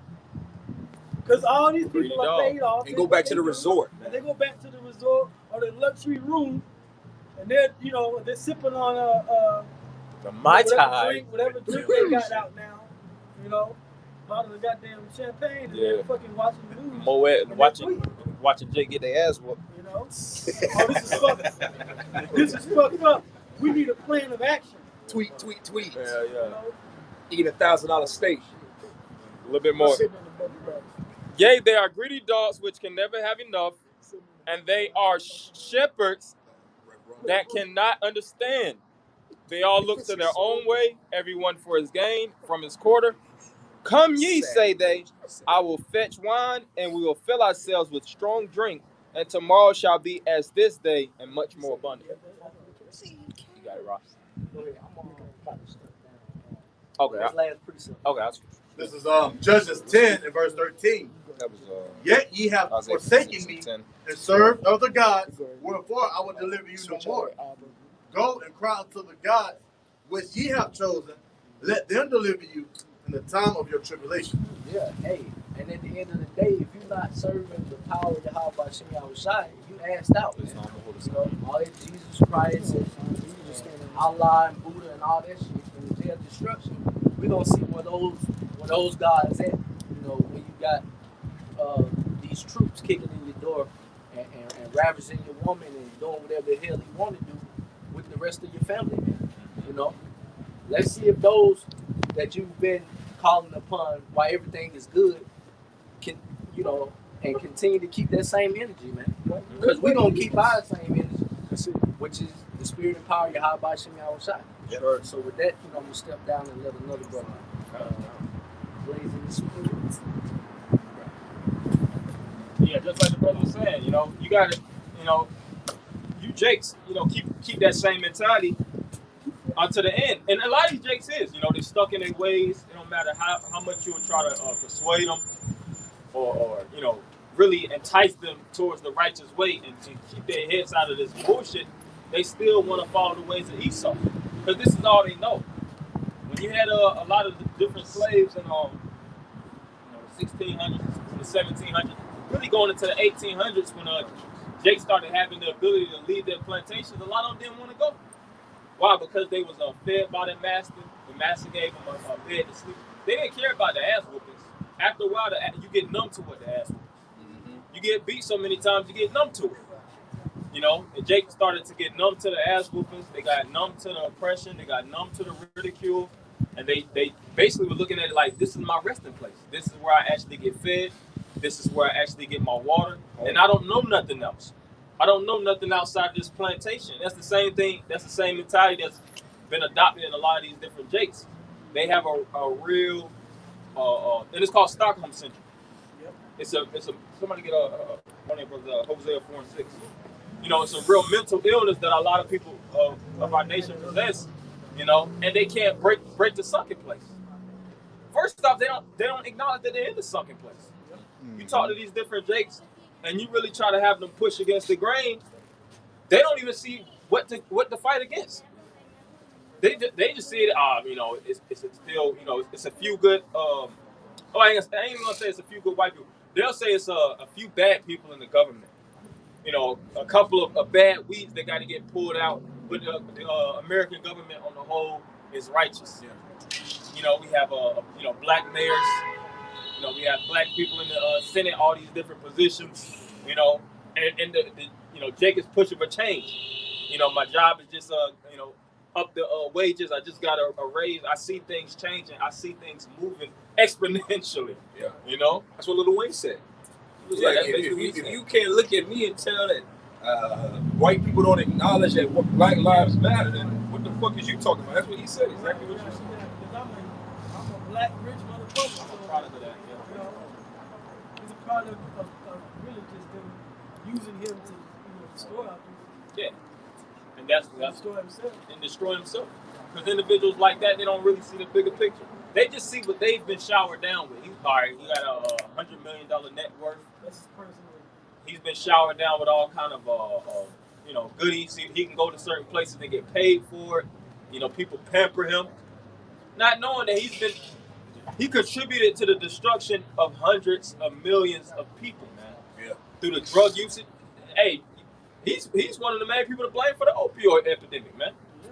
You know, drug usage, whether it's from actually pill popping to lean sipping to robbery, theft, gang banging. The reason why, you know, it's even a lot of people in this gang bang lifestyle is individuals like him, man. And pretty much shit, all the rappers after 2010 is a product of Lil Wayne. Product of Lil Wayne. That's right, bro. So if you give somebody $100 million to actually create a whole I would say, system that thrives and makes hundreds of millions, billions of dollars, they're gonna use an individual like a Lil Wayne, or a Young Jeezy, or a Jay-Z, or all these different other rappers, man. But Jake don't see that. You got something? This is Hosea 4:6. My people are destroyed for lack of knowledge. Yeah, the Lord's people are destroyed due to the fact that they lack knowledge. Knowledge is essential in these times, man. Every day you should be trying to learn something new, trying to build your mind frame, your mindset. Developing some type of skill and understanding, the ways and the workings of this devil, man. Because if not, you'll start to get caught off guard and you'll end up starting to believe this bullshit, man. And that's the problem with a lot of Jakes. Jake, from lack of studying, lack of researching, which the word research means to search back. That's a real art, to actually search back and see what this devil actually had planted decades before, and seeing it actually take fruition in the future. Seeing the plans that, even the things that go on, and seeing if these are actually natural occurrences, or see if this is a program. And majority of this stuff, you could tell it's a program that this devil has created, man. And you see, like, for instance, this coronavirus, it popped off, and you had all kind of people that already spoke about the coronavirus years before it actually were to take place. Mm-hmm. And you had people that actually did their research and searched back and saying, like, you know what, this is a man-made actual virus, man. That's the power of knowledge. Yep. But see, majority of these people that actually look at those things, it ain't niggas that's doing that shit, man. Majority of the people, really the most studious individuals, outside of brothers that's in the truth, is really Edomites, man. Yeah, the children of this world are wiser than the children of light. The children of this world are wiser than the children of light. It's a little bit more. Mm-hmm. It says, because thou hast rejected knowledge, I will also reject thee, that thou shalt be no priest to me. Yeah, and this is an example of Jake rejecting knowledge. There's so many blacks, Latinos, and Native Americans that walk past, and you just leave the Latins. A lot of them Latins out, man. Majority of them Latins are bugged out. The Most High is going to really put a heavy level of fear on the planet Earth to get that 144,001 that I left. The rest of them done, man. Yeah. Talk about getting along, just get, how to say, to just get along, majority of them, they just are oblivious to everything. They don't even understand that there was a slavery. They don't understand nothing about nothing. They don't look into history. The connection to us, the connection to us, natives, they don't give a shit. Social the majority of our people are those tribes. The majority of Israel are the northern kingdom, the so-called Latin and Native American tribes.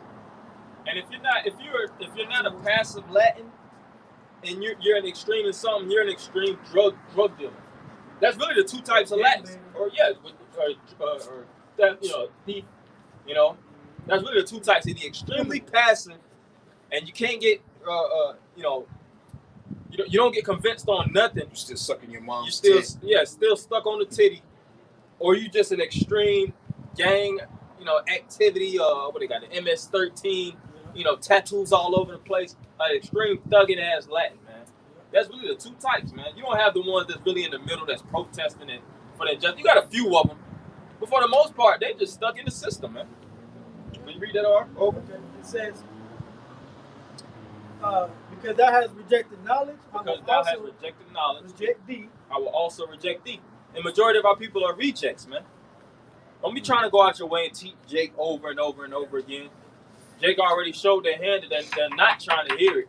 But you driving across town, driving from one part of the city to the next, trying to teach a nigga, man. Overheating your phone on long-ass conversations. Overheating your phone. You teaching him, and he got a whole blunt in his mouth. He's smoking weed, considering, I do know I got to change, but, it's hard, man. It's hard, man. Jake always got some damn excuse. That's Jake for you. And it'll be niggas that first get out. But, a lot of brothers be in that mentality. You're trying to beat at a dead horse. Your cousin that got out of prison, you try to put him on the truth, and you try to put him in before he got locked up. He didn't hear it. Now you think that, he might be able to get it now.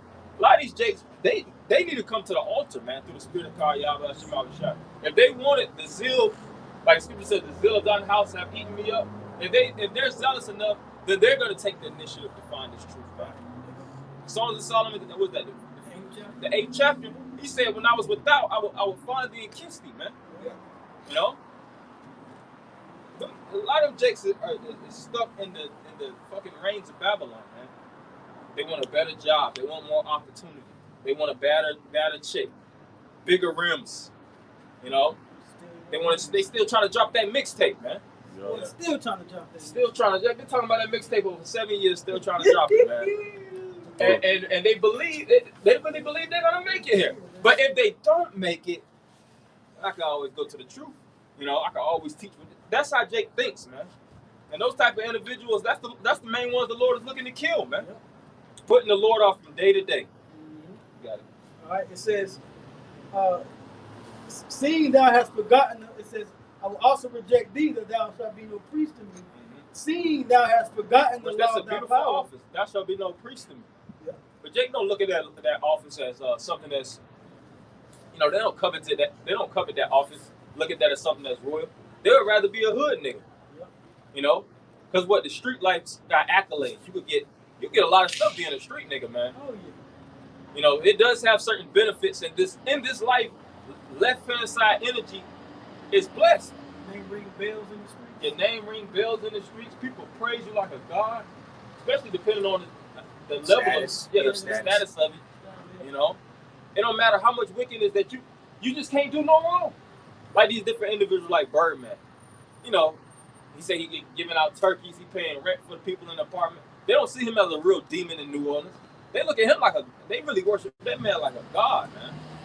As well as a lot of these other drug dealers. Well, Jesus was like that. Jesus was doing that, the whole Trapper God shit. He was also doing the toy jump, the toy drive and stuff every year, giving out toys to kids, pushing cocaine and goddamn Toys R Us at the same time, man. Right. That's all. You know, so what? The drug dealers love you, as well as the children and the moms, man.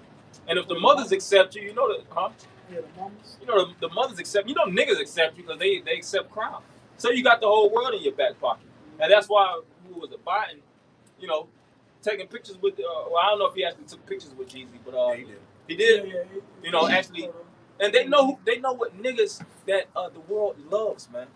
They know how to get the vote of a so-called black or Latinos and Native American. You know, someone that. Yeah, it says, seeing thou hast forgotten the law of thy power, I will also forget thy children. Yeah, this word is not in the mouth of Jake, man. When it comes to the law, statutes, and commandments, you tell majority of Jakes, man, you can't be committing adultery. They ain't trying to hear that. They feel like you put a knife to their throat. Because what? You trying to put discipline in life. And Jake hates discipline. Discipline to a nigga is like what? Vinegar to a vampire. Garlic to a vampire. Niggas start hissing, you know? Discipline. melting and shit. Melting. Go to the wicked witch, man. Because what? This life coats liberty. Liberty to gather abroad. And Jake is nothing more than male women. They really trainees, man. Yeah, they're already trainers. They already trainees. They want to eat what they want. They want to live how they want. And a lot of these Jakes don't even be eating pork like that. You tell a Jake don't eat pork, they want to eat more pork now. Right. Just because you said don't do it. Yeah. That's a children's mentality. You ever judge a situation with a man, like somebody's talking to you about another man, and as you're talking, you be like, bro, I feel like I'm talking about a fucking woman, man. Like the thought process, the actions, the outlook, the whole thing. Like, bro, I'm talking about a woman right now. And it be a whole fucking thug nigga. But it's just the energy is just fucking women, man. That's the spirit of women. Because see, a lot of the men were they have been psychologically programmed from their mothers, man. When you have a mother in your household, here it is. Say for instance, out of 100%, you know, you got 50% mothers, 50% father in the household influencing. If the father's out of the house, you got 100% influence from your mother. That's right. Hey, what your mother doing? Always on the damn phone talking shit. Yeah. You know, I ain't saying that's always the case, but for the most part, a lot of these women, they be on the phone talking shit all day. Drama. They're drama filled. They're all about busybodies. The scriptures speak about that. Talking about what Felicia doing. You Thirsty know, traveler. She done had a child at 16. Her ass done had a child that had you at 15. Talking all kind of shit. and then what? You absorbing that shit like a sponge, and when you get older, you think of that as Jake like to report bullshit, man. But when it comes to truth, when it comes to things that you ought to be focusing on, real life situations, really this man trying to actually come down and put you down, Jake doesn't want to be a part of it. Because what? This is really grown man business. This is a man's work. That's why it's known. The scriptures speak about this as a form of labor, man. Husbandry. Jake ain't trying to get their hands dirty. They like to be in a nail salon, man. Yeah, that's why they like doing women things. They all in the barbershop. That's the same thing. These rap niggas, these new niggas, these younger niggas, the spirit is always they call each other bitch. Yeah, they say that shit. They're like, hey, listen, bitch. That's my bitch. Or not even that's my bitch. They just be like, hope. Bitch. Like how women talk to each other. Like, the fuck is wrong with these young niggas, man? Yeah. I said that to a Jake on my job about that. I'm like, look, I know y'all be playing with each other like that, calling each other bitches and all that shit. All like, look, I ain't cut like that. Don't even come my way with that. But I was thinking in Houston, which a lot of them niggas wear beads and shit in their head like little girls on top of that. But they call each other hoe. They go, oh yeah, him. That's my hoe. Yeah, what the fuck is that? It's kind of gay.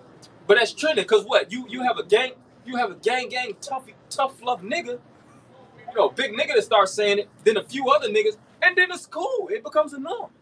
Like OG Tate from the block, he be saying it, so it ain't really gay like that. You know that nigga King? Oh yeah. Oh, There's a video of this nigga, man.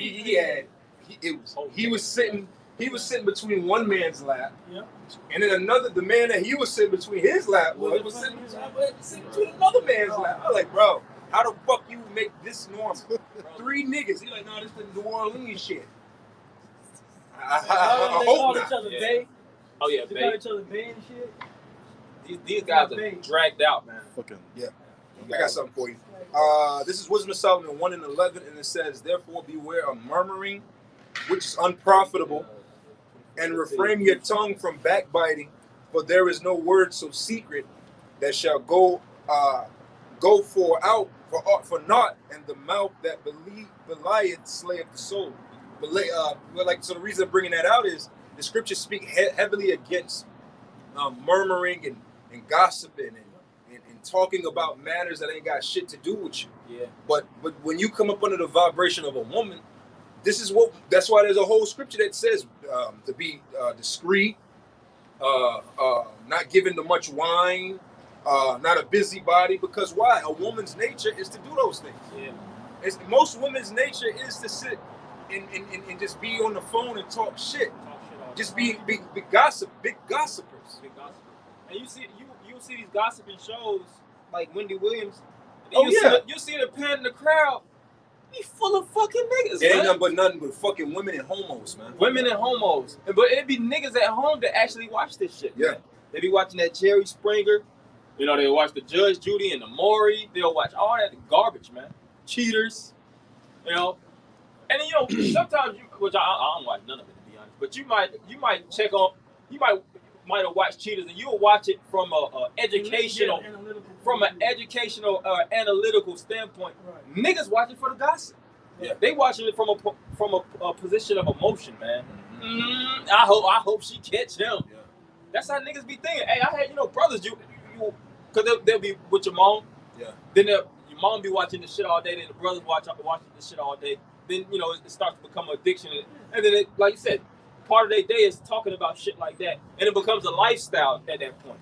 Because you watch it on TV, and then it's not knowing it's a program. Yeah. You turn the channel, and all the shit that you watching is what they call it, food for thought. And whatever you think, is from the abundance of the heart. The abundance of the heart, the mouth speaketh. That's all you can talk about is gossip shit. That's why you watch the Jakes that you communicate with, man. These Jakes from day to day. Watch the shit they talk about. They talk about that low frequency bullshit. The scripture says measure the time. All right, bro. All right, look. I would ride with you about it, but I got to do a couple things, man. Like, in other words, man, I ain't trying to hit that bullshit. Yeah, because it's unprofitable. It's unprofitable. And Jake, like you said, Jake coming under that vibration, they don't ever want to talk about things that are serious, because when it's serious, that's you calling on your fortitudes, your spirit of rational thinking, putting your emotions to the side. That's what serious conversations bring about. Yeah. And Jake don't want to deal with that. And then it shows what you stand on. Yep. And also, too, a lot of these men in society, they fear being criticized of what they stand on. They don't want to talk about serious matters because at some point you're going to have some kind of standard of what you believe in. And it may conflict, it may not, because people don't know how to have a resolution. Men don't even know how to resolve things in conversation. Men are afraid of each other. That's how bad it is. Because I had I won't put who it was to me, but he was so damaged by his interaction with men through his life that he couldn't have conversation. It just threw him off. Like everything, like his friends is like, you could say this. They could say my real might say the same thing as me, but he could not accept. He could not hear it from a man in any way, shape, or form because of how damaged these people are. And that's a norm, man. Yeah. That's not a one thing. Hey, if you like that brother, the elder did the video on the mirroring of the brotherhood, man. Yeah. A lot of men are uncomfortable with. You just gotta. Sometimes I had to relearn that. Yeah. Being comfortable with just being amongst a body of men. Yeah, that's true. Because this world tells you to fuck all people, man. I don't need nobody. I be by myself. Yeah. I be with my girl. I be with my woman. So you got to relearn how to interact with men, man, because that's not something that you just learn. You ain't learned that from your father. Yeah, you're supposed to have a male social club, so to speak. Right. That's really righteousness, man. Yeah. Yes. You know, and men ain't talking no goddamn fraternities, man. Right. See, Jake can hear that. Separate fraternities, no, man. Those are fat boys. Yeah. And if you actually see those fraternities and what those men do, man, they do a lot of wickedness. Yeah. You know, I actually years ago, actually looked into the type of, what it actually takes to get into some of those fraternities. They make you do some vile shit, man. They had a show on it on Netflix. Oh, yeah? They showed on Netflix, like, even the video that came out, spitting the egg in another man's mouth. Oh, yeah. They emasculate you. Yeah, they was popping other men inside in the shower and shit. They had the show on Netflix. I forgot the movie, but it was a whole show on it. Yeah, they turn you out. See, and those aren't real man groups. So see, this is the epitome of a male formed organization, so to speak. You know? So-called this is our culture, though. This brotherhood. Yeah, the brotherhood. This is the true fraternity. Brotherhood, where you support one another, you uplift one another. You don't emasculate.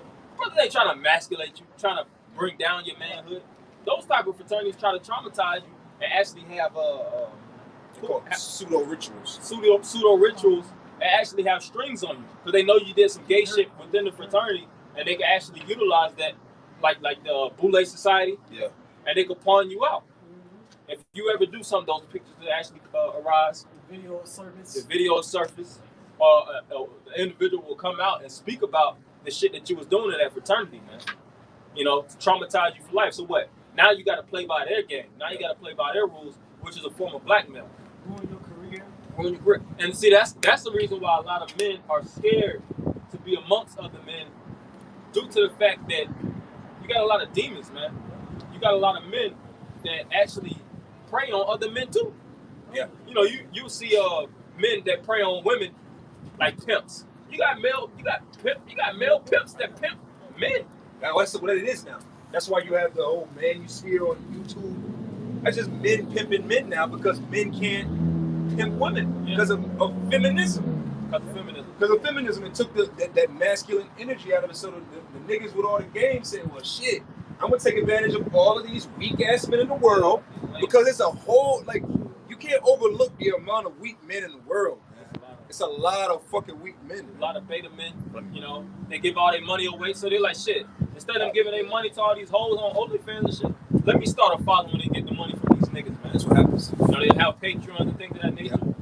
Yeah. I got your Proverbs. Oh, you got that Proverbs? This is Proverbs 8:4, and it says, unto you, O men, I call, and my voice is to the sons of men. Unto you, O men. Men. It's important to be a man in this truth. That's why the scriptures speak about understanding, be ye men. This is the time to raise up from that adolescent stage. That's why when you actually take your hits, you got to take your hit like a man.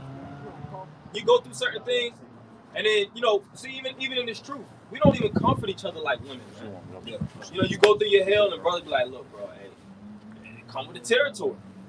You know, when you deal with your mom, you know, your mom, you want to rub your back and sit down, baby. You know, That's what you got a mom for. That's what you got a mom for. You know, that's not what the brother's for. but when you come up on a level, you come up on, hey, like this is spiritual college. This is a higher learning.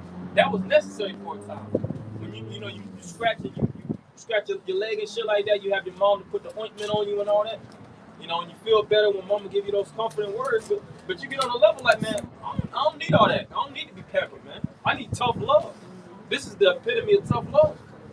So I'm like, hey, y'all about to go and that's hey, when the scriptures speak about a good friend, you know, it says it's like an antidote. That's the antidote that the men of our nation truly need. Because what? They're sick. But they don't want to hear reproof. They don't want to hear rebuke. They don't want to hear tough love, correction. Well, I was gonna say, me and Kashpala was speaking on it, but in that book we were talking about, the psychology of men, they know in psychology that men need other men to become the best man that you can become. But like you said, this world, it treats you like, it tells you as a man you don't need men. Like the worst thing you could, man, listen, that you off if you don't have no friends, man. You off. Booked out. Yeah, you're right. The scriptures say that. Scriptures say cut not off old friends. You like if you a man and you are of a certain age and you ain't got at least one individual or 2 or 3 individuals that you could call a friend, you off. And it's possibly you have a very effeminate energy. There's something wrong with you. That's not natural. You don't want to be prejudged, or not necessarily even prejudged. You don't want to get judged through the way, because if you have a real friend, they're gonna correct you a lot. And they catch you when you fall, and then you'll go through your certain griefs, and you actually got that man that actually help uplift you. And the thing is with men, a man is a sparring partner, man. Yes. If you get stronger, it's required for the men around you to get stronger, man. Iron sharpens iron. Iron sharpens, Proverbs 27:17. Because if you're a weak link, you're gonna look around you like, man, all these. That's like you bodybuilding. You go to the gym and you lifting around all these big niggas. You're like, look, in order for me to survive in this gym, I gotta get big. But you know what, bro? It was a time when I was hitting the gym real hard, and me and my rib at the time, we was workout partners. But then I reached a point where it was like, I'm helping you, but you working out with me is only slowing my progression down. Because I can't expect you to stand on all this heavy ass weight, spotting me and shit and all that. So you reach a point where you only as good as the saying goes, you're only as good as your weakest link. And that's why you come up under a man. You know, really you want to be a heavy lifter and stuff like that. You learn from men, and you get a heavy lifter or something like that around you. That's why prison. In prison, you required to be a big nigga to survive. You know, you got some people that's slightly frail, so to speak, but they gotta have a lot of influence, in the streets or whatnot. But you gotta be in shape to survive. You know, and that's the same thing even in this truth or with the congregation of men. With the congregation of anything, you look at the congregation of lions, you look at the congregation of anything, you got to be healthy, you have to be on point, you got to know how to hunt, you got to know how to watch the flock, whatever, you look at these different, whether it's packs of wolves or prides or these different... Jackals are like that. Jackals. Oh, jackals like that too? Yeah, I think you got, it's either hyenas or jackals. And they pretty much hunt and come in packs like that, like it's men. Packs of power. Lions have the lionesses that do it. But I think like jackals and hyenas. Yeah, like wild dogs. Same thing too. Wild dogs. It's bad too. I got a precept for you. This is Sirach 4:27, and it says, "Make not thyself an underling to a foolish man, neither accept the person of the mighty." Yeah, see, a lot of they'll try to push off friends, but you're coming under the tutelage of somebody. You have to. Right. The music you're listening to is influencing you one way or another. You know, the job that you're working is influencing you one way or another. And a lot of Jake will eat that up, and then they'll just grow up as basically just dummies, man. You know, just not no type of fighting, or like you said, or they'll have that mentality of you said what? Or always be a follower. Oh yeah, always be a follower. Or they'll just have that mentality of just accepting everything. They've been working for $14 an hour. A lot of these Jakes, they'll be at McDonald's all they goddamn life. Like, bro, how you been working at McDonald's for 25 years, man? Like, damn, that means your bills never change. You always thought about living mediocre. Like, damn, bro. Like, you got a promotion. You got a raise? You get 35 cents every 5 years, man. And look at that like an accomplishment. Still wearing the same dirty ass McDonald's clothes. Living in your grandma's basement. Living in your grandma's basement. But see, they don't want to actually have a man in their life to actually tell them otherwise. And a lot of them don't even have father figures. Or if they don't, or they have fathers, they be like, yo, we don't talk, though. We don't talk. Why you and your pops don't talk, man? Right. A lot of times your pop was trying to cuss your ass out and you didn't want to hear it, man. Yep. You see, that's that tough love. Jake can't get the concept of harshness from a man. They don't understand a man's reality.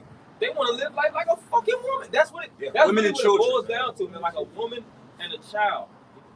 Because a lot of these children really be on a better level than a lot of these men. A lot of these children be on a higher level than a lot of these men.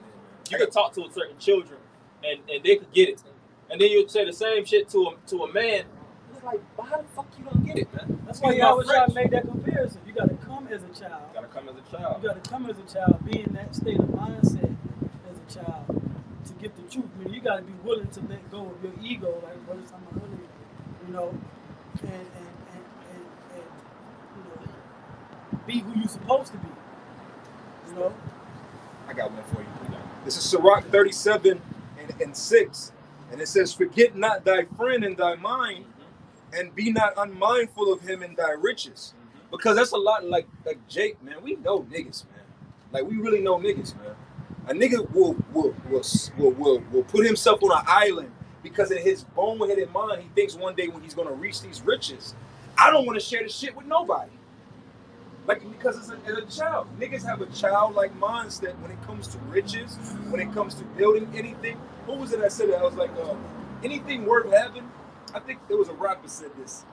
He said, when you get to a certain level of music, when you start talking about these Kanye's and these Michael Jacksons, those are full-fledged Princes. Those are full-fledged projects where there's hundreds of people involved. It's not just a nigga in the studio with an engineer getting high over samples. It's a whole production. Like you look at them credits of a Kanye CD, it'd be hundreds of people. So it takes all of that to build something great. But Jake in their mind is selfish. That's why the scriptures say riches are not comely unto a nigga, man. Yeah.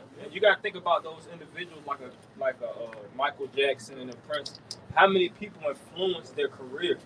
They didn't get all that from just raw talent. Like I didn't watch nobody. Yeah. They had a lot of individuals that they looked up to, and they took those different gifts and qualities, whether they actually worked up under them for a while, you know, and learned certain styles, or actually from different views, you know, actually watching them constantly. You know, it's different format, you know, styles of actually how they actually inherit those attributes and those talents. Well, Michael Jackson. And they did it painstakingly trained there to actually get to that point. That's right. What you about to say? Yeah, it's a lot. Michael Jackson, he got a lot of influence from the people that he was around in the music industry. Yeah. Like, I just give a couple examples. One example of him being able to buy out the Beatles and learn how to do money. He learned that from them. He learned that from the Beatles about how they did that to Little Richie. Because they did that to Little Richie. He bought, because the Beatles bought Little Richie's masters. He learned that from them and then bought theirs. Even when it comes down to certain dance moves, he observed that one account, because it's different accounts, but you know, like growing up, but like with the moonwalk, was he said he would actually sit down and watch the kids in the street and watch how they move and they dance. He get inspired from the children in the street to learn how to do these dance, you know, these new 80s dance moves. It takes a lot of observation to develop. Yeah. You know? So it takes, and it took from Thriller to Bad, from 82 to 86, that was, 5 years? Like the brother said, that was a project. He didn't just drop Bad, and then, you know, the next year. Like a mixtape. You know, like a mixtape. No, that was a project. He had to go through the whole Victory Tour era. He had to go through the whole era of, you know, just building himself up. He bust his ass. You know what I'm saying? He bust his ass to make that project, and then he can say, now I'm back. He bust his ass. You know what I'm saying? Yeah, he bust his ass from a child up. That's why he had those mental complexes of feeling like he lost his childhood. Yeah. Because really his childhood was to a certain, I mean, he had to grow up fast. You got certain individuals that just got to grow up fast. Hey, even maybe some men be, have to get pushed so hard that they lose certain faculties in this world that they were supposed to have. Mayweather, they say, oh, that nigga can't read or write. Shit, a lot. Really, if you think about it, you could see that's how focused he was on his craft. To the point. I ain't saying that's justified. Right. And nigga, you're supposed to just know how to read and write. But he was so into that craft. That's all he knows. There was no plan B for him. There's no plan B for him. And that's really how you should be in the truth, man. This is all you know. You don't know nothing but this, man. But you got Jake that want to know a little bit about Islam. You want to get into a little bit of It's not manly. That's not manly. This is not manly. That's what women do. What do women do when they go to the mall? Window shop. Men don't window shop. We don't window shop. You go, like, a woman goes into a store, she needs to take everything off the rack and go try the shit on. A man goes into the store, he can step, this is the line into the store, he steps in, he gives a quick glance around, nothing catches his eye, he can do this. He didn't even need to go all the way in and know that there's nothing in there that he doesn't want. I'm going to sit in the car. All right, I'm going to go online and shop. Yeah, that's why you got to, it's truth, you got to learn how to be a man. Age doesn't equal I'm a man. All right, I'm 18 years old, I'm a man now. That's not how a man is created. There's different courses, there's different experiences that you have to go through. With certain men you have to learn under. Psychology age versus your institutional age. And you got archetypes of men too. You got, it's just different styles of men. But really, this is just the raw. Because the scriptures teaches you etiquette. It teaches you what to say, what not to say, how to say it, who to say it to, when to keep your mouth closed, when to speak. Hey, scripture say even talk, like for instance, talking to your woman, to say keep your mouth shut with certain things. A man ain't bringing, revealing all the secrets. That's the art of manliness, man. I got a quick one for you. Okay. This is Wisdom of Solomon 4:8, and it says, "For honorable age is not that which standeth in the length of time." Yeah, it ain't about your age, man. You got certain 50, 55-year-olds that still hasn't reached adulthood. You'll talk to them, it's like, damn, bro, you don't know how to do shit. I feel like I'm talking to a goddamn kid, man. I gotta grow you up. And I'm like, man, I ain't got time for this shit, man. Certain Jakes don't. And these are just things of the world. Don't know shit about credit. That's just worldly shit. That don't even really matter. But maybe Jakes to be 55, 60 that don't got a fucking bank account. Man, bro, he changed that 40 that don't never change a tire. They ain't never changed a tire. 45 years old. Don't know shit about cars. Be on the same level that was at 5. Like, bro, 5 years ago you was, you was whatever situation you was in. 5 years later, nigga, you still move like that? Like, damn, nigga, what you doing? You know how old your son or your daughter is now? You know what I'm saying? Like, you ain't leveled up yet. But that's just, because really, and then Jake too. Jake hold themselves back. Jake hold themselves back. That's that fear. That's a child's fear, man. Yeah. They still scared of the boogeyman under the bed. I'm saying that metaphorically, but they really are, man. They still, you can tell some of these Jakes was living under the cover and basically been in the closet their whole life. They don't want to leave that comfort zone. They don't want to step into nothing new. You got certain Jakes that don't know how to use cell phones, man. You got certain people that don't know how to go on the internet, don't know how to fill out job applications, still need their mom to make business calls, whether it's the Medicare and shit. Like, you be having certain shit, but you don't know how, you be like, nervous to make phone calls. Nervous to make phone calls. Like, you have to have, if you want to set up a dentist appointment, you got to sometimes go through your dental providers, and you have to, you actually look up your providers, and you can actually look at the different plans and the payments and all that shit. A lot of things don't know how to do that shit. So what, they let their mouth ride. They go, oh, man, fuck all that, man. I don't know that shit, man. Well, I have my mom do it. You have that, back then, you have the yellow pages. You have to have your mama look through the yellow pages, man. And call the number and set up appointments for them. And they were so used to their mama doing things, so when they actually had a woman, they looked at their woman like their mama, man. Yeah, that's the worst. And they never grew up. So whenever they actually had a toothache, whenever they had a headache, that high level of dependency was onto a woman. That's why Jake is not willing to leave if they woman cuss him out. Jake be getting their asses handed to them. They ain't finna go nowhere. They just take it, man, because they're children. Men don't want wives. Yeah, women don't. They don't even want wives. Men don't want wives. They want their mammy, man. And a lot of these niggas out here, if they could still be attached by their umbilical cord to their mother, they still would. That's how really weak the nature of men that are in our nation, man. You know, I'm gonna finish this off. You got it, bro. This is Wisdom of Solomon 4:8, and it says, "For the honorable age is not that which standeth in the length of time, nor that which is measured by number of years." Yeah, you got certain men in the scriptures that became men at 12 years old, man. Full-fledged men. Yahweh Shai. Yeah, making big boy executive decisions. Yeah, how was y'all making a big boy move? That's the first time you read about Yahweh Shai in Luke. Was that Luke the first chapter? His first words is, "Do you not know I have to be tend to my father's businesswoman?" He basically rebuked his mother. The first words you get of a young Yahweh Shai is him cursing his mother out. You got grown ass men that can't accept that the women are wicked and women ain't shit because they still have their mama's tit in their mouth. Man, Jake be walking to the store buying their mama's cigarettes, man. That's true though. Jake just be bugged out, man. A lot of Jake can't get a woman because they mothers have because they mothers have turned them into little miniature eunuch husbands. Where your mother turns you into a man where she just uses you for her desires. Yep. That's a lot of men are in these positions where they mamas they can't even leave their mama's rule because they're afraid of her. Like Waterboy. Fucking Bobby Boucher. A lot of men of our nation are in that very spirit of but I can't leave my mama. Think like a man. They can't cut their own fucking spiritual umbilical cord. When you get that opportunity, get the hell out of there. Hey, we'll get that in the law where a man shall leave his. Yeah, that's Genesis. It comes a time in every man's life, man, we have to bounce, man. That's what Jody mama told Jody. Yeah. You know, it's time for you to leave the nest, Jody. Because he worried about his mama. That shit is weird. Yeah, it really that was. Melvin had a right to be walking butt ass naked in that crib, man. Jody, that should have been enough to say, man, I gotta get the fuck out of here. That's what the movie was about.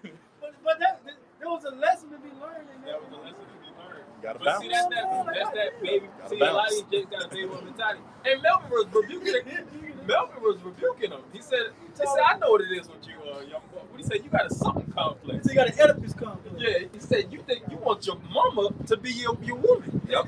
But this is my woman. This is my woman. And then he was pissed off. But it didn't dawn to him. He didn't actually absorb the fact, you know what, this man right, man. Everything I do, I run to my fucking mama. I still got a big ass bite. He was like 30 in the movie. Because Jake been Jake just been westernized too long, man. Jake don't know no different. Jake think that just this is it. Really, as a child, you know, psychology and really the Bible teaches. The Bible is the only place that teaches you. You should really see your father interact with a lot of women. You should. You should see your father loving and dealing with a lot of women because that puts everything in perspective. Because a lot of men, their whole energy on understanding love is watching their mother. And that's why they only way of loving a woman is how they fall that role. So they fall into that place and then it's time to leave. And it's like, okay, I need another mama. I don't need a woman that I rule over. I need another mother. Yeah. And that's what's wrong with a Jake, man. Yeah. Jake is the men of our nation are fucked up. And there's no other way of saying it. See, in a lot of these different Jakes, they might have a father that's, you know, like they're saying Papa was a Rolling Stone, you know, wherever he laid his hat was his own. Basically have a father that be all over the place, you know, which they call those deadbeats. Right. You know, he might, you know, make his money over here, and he got to, you know, he's a busy man, you know. He ain't got to necessarily be selling drugs, but Jake is looking at him like a deadbeat, you know. And what is their remedy of dealing with it? They over-embrace. They're like, I never be like my father. I never be a man like that. So when they get a woman or they have children, they get to the point where they overdo it, man. Yes. And then what? Women love simps. That turns you into a fucking beta male, man. You have to have a little bit of absence. The presence and absence, you got to know how to actually play those cards, man. Always being over present can be over. What happens? You're overbearing, man. And you got to know when to be absent at times, man. Knowing when to, all right, you know what? I've been around a little bit too much. I'm getting that woman vibration on me. I need to bounce for a couple days, man. You know, I got to, you know, because even when you're absent at times, it shows that really, you know, you're not that accessible. Yeah, you're right. Anything that's easily accessible like this, you don't really. It's no value to it. There's no value to it. You know, you're not really, what's the word I want to find? Desire. You don't desire it as much. like a toy. You be wanting a toy, but right when you get the toy, you be like, I got it, so it's just whatever. Yeah, man. You guys don't? This is Job 38:3. Yep. Gird up now thy loins like a man. Yeah, pick up your nuts, man. You know, a lot of these jakes be having they nuts in their woman's purse, man. And they give it to them whenever they want them to use it. All right, and they actually hold their nuts for hire. And I'm not saying they're trying to be funny, but it's actually reality, man. Majority of Jake. That's why in the spirit of Yahweh Shemal Shah, really just focus on this truth. You know, there's a few pockets of men you can learn from in the world. In reality, you learn certain things and you pick the meat from the bones. But outside of them, it's just like everybody else is useless. Majority, that's why it's a big ass number of 2/3. 2/3 of our people have to be cut off and die. They have no use whatsoever. Yeah, there's no refurbishing. There's no refurbishing. You know what they're good for? Working. You got some good ass working niggas, man. Hey, well, what was that book I said with the Chinese emperor? I can't remember his name, but basically he said that he was like, man, the common people, man. He said education is wasteful.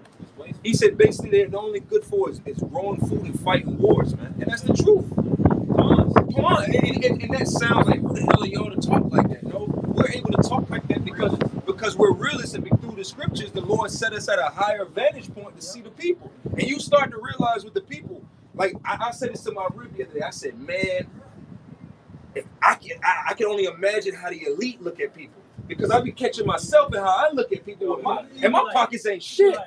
My pockets ain't shit. And I look at people like their whole purpose is just for our use. For the use of certain for every 1,000 people, those 1,000 people are purpose for just one man. Yeah. These people don't have real need.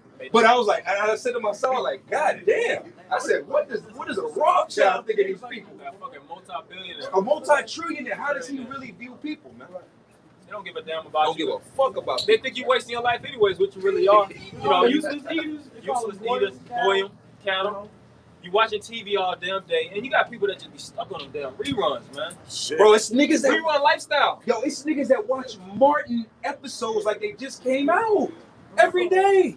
This is laughing like a motherfucker. They be knowing the parts and shit. Oh, that's my favorite part. Yeah, just bugged out. Yeah, man. I don't watch TV like that. Like, nah, man. I mean, I got TV for? It might be a show on Netflix, brothers watching. I don't even know. My girl came in the house one day. She was like, "You had the TV off?" I said, "I don't watch TV, man. Watch Hell that yeah. I don't watch TV." I said, then I told her, I said, "We don't watch TV." You know, you watch a couple shows here and there, but if you watching something, it's educational. It has some type of substance, whether it's like, you know, Animal Planet, certain things on politics. If you watching a show, it has something like dystopian-ish, preparing for the end.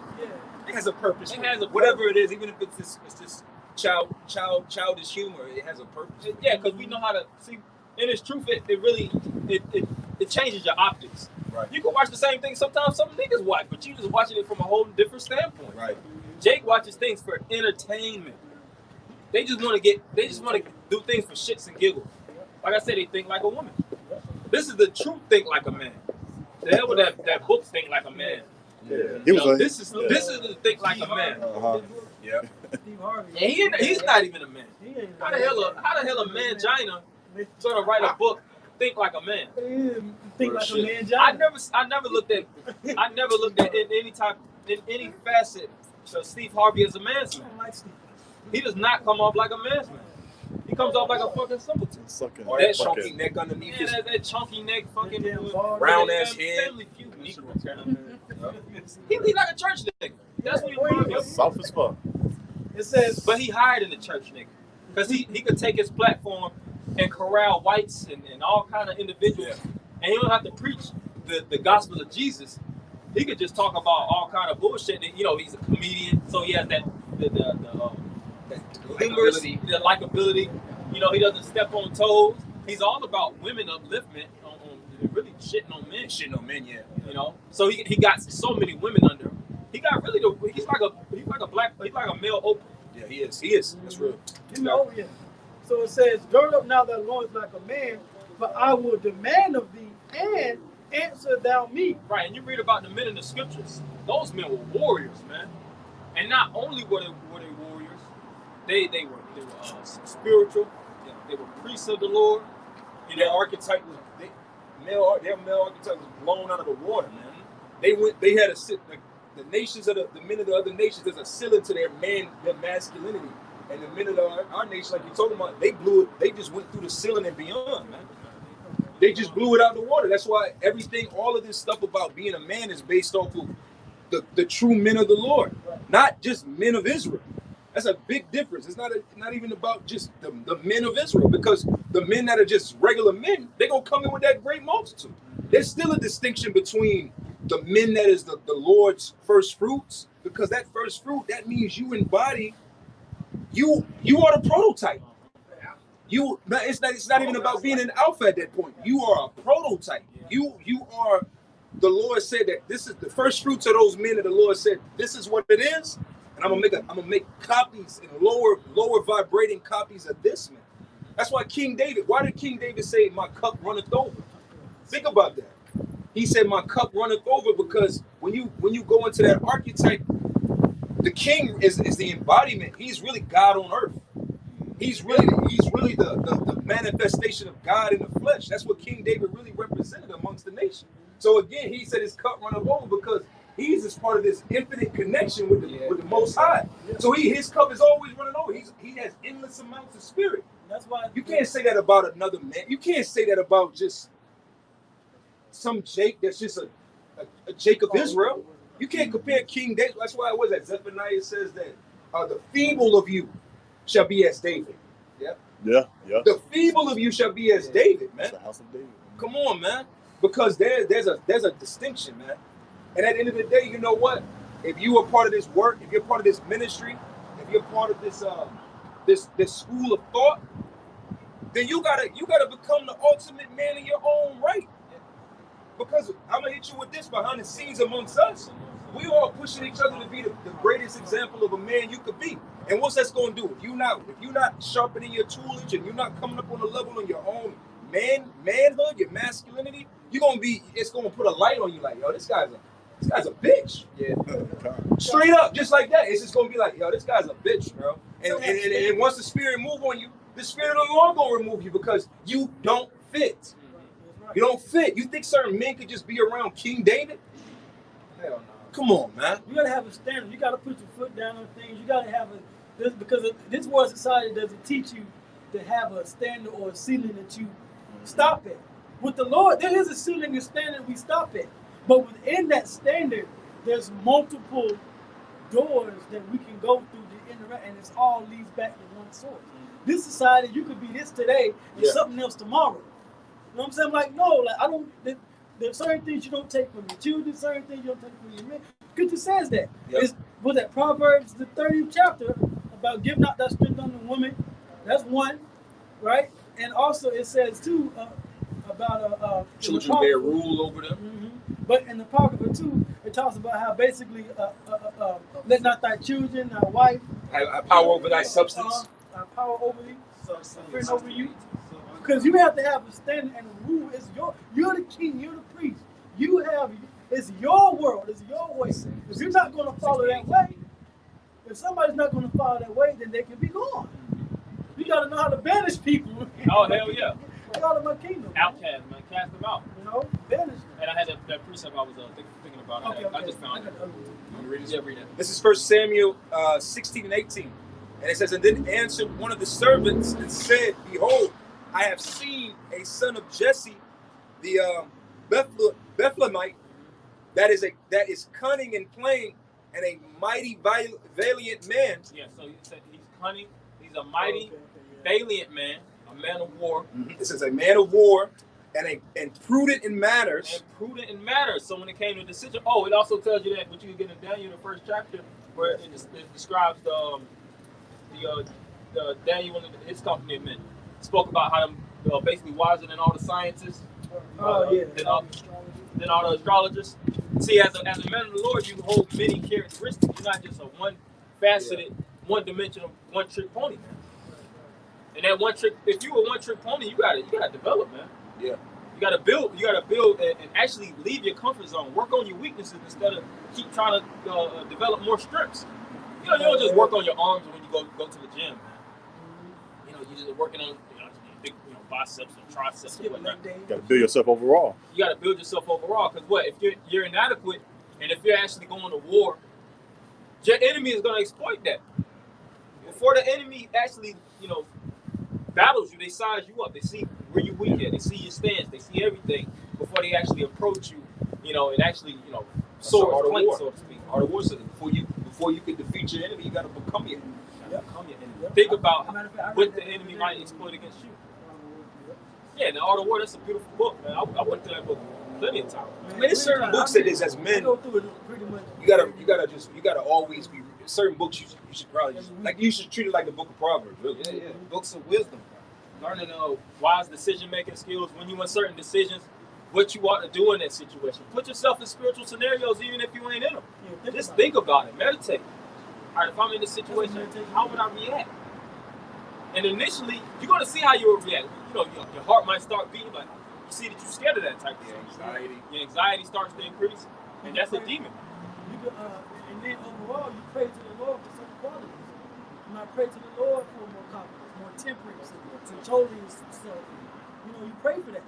But then you read the wisdom and understanding, and then, like you said, you meditate on certain scenarios. So when you're in that position, you'll execute it perfectly. But there's a reason why the Lord said in Ezekiel, the 3rd chapter, that if he would have went to the other nations, that they would have received this.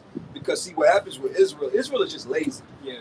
Like, we have this concept that, because the Lord is dealing with us, that, I'm just going to get on my knees and pray to the Lord, and I'm going to wake up in the morning, and then the Lord's going to attach that matrix shit in the back of my head, and he's going to download whatever it is that you prayed for.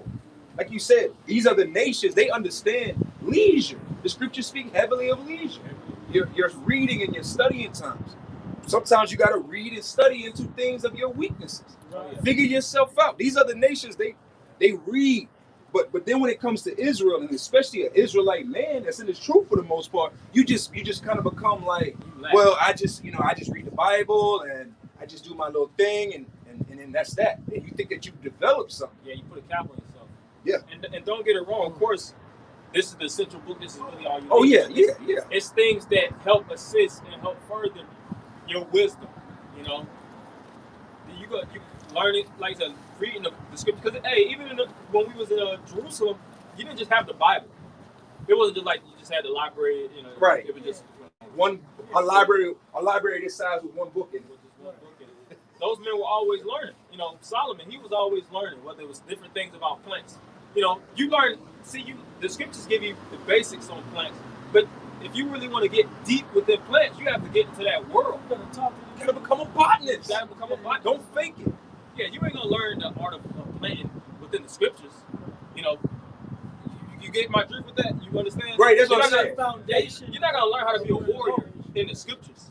You're gonna read and you're gonna develop the faculties of what it takes. You're gonna see the mental aspects of what it. Because the scriptures don't need to give you all that. That's why you have that's why you have extensions of learning to get that. The scriptures ain't gonna give you all right. This is step one. One-on-one. Like the Bible would be fucking. Man, It'd be we just have It open up in all kind of different directions and shit. hold out like a top of It'd be literally 7 seals. Yeah. Right, 7. The Bible gives wisdom a chance to flourish. They need the foundation, and then the wisdom. That's when the wisdom kicks in. And now you know how to do it. Like you said, it speaks a lot about husbandry, but it doesn't tell you exactly how to do it. And all that. You gotta learn. You gotta learn, and this is where that body, that community comes into play that the scriptures speak about, the brotherhood. Because the brotherhood is a community of men with different gifts, the perfecting of the ministry with different gifts. So then you come around, and this brother here, he might be into the herbs, into the medicines. So you pick that brother's brain, and then you figure out things, and you might trade your talent of, I know how to do this, or I know how to do that, or I know this thought. But that idea that, like, Jake just get this idea that, like,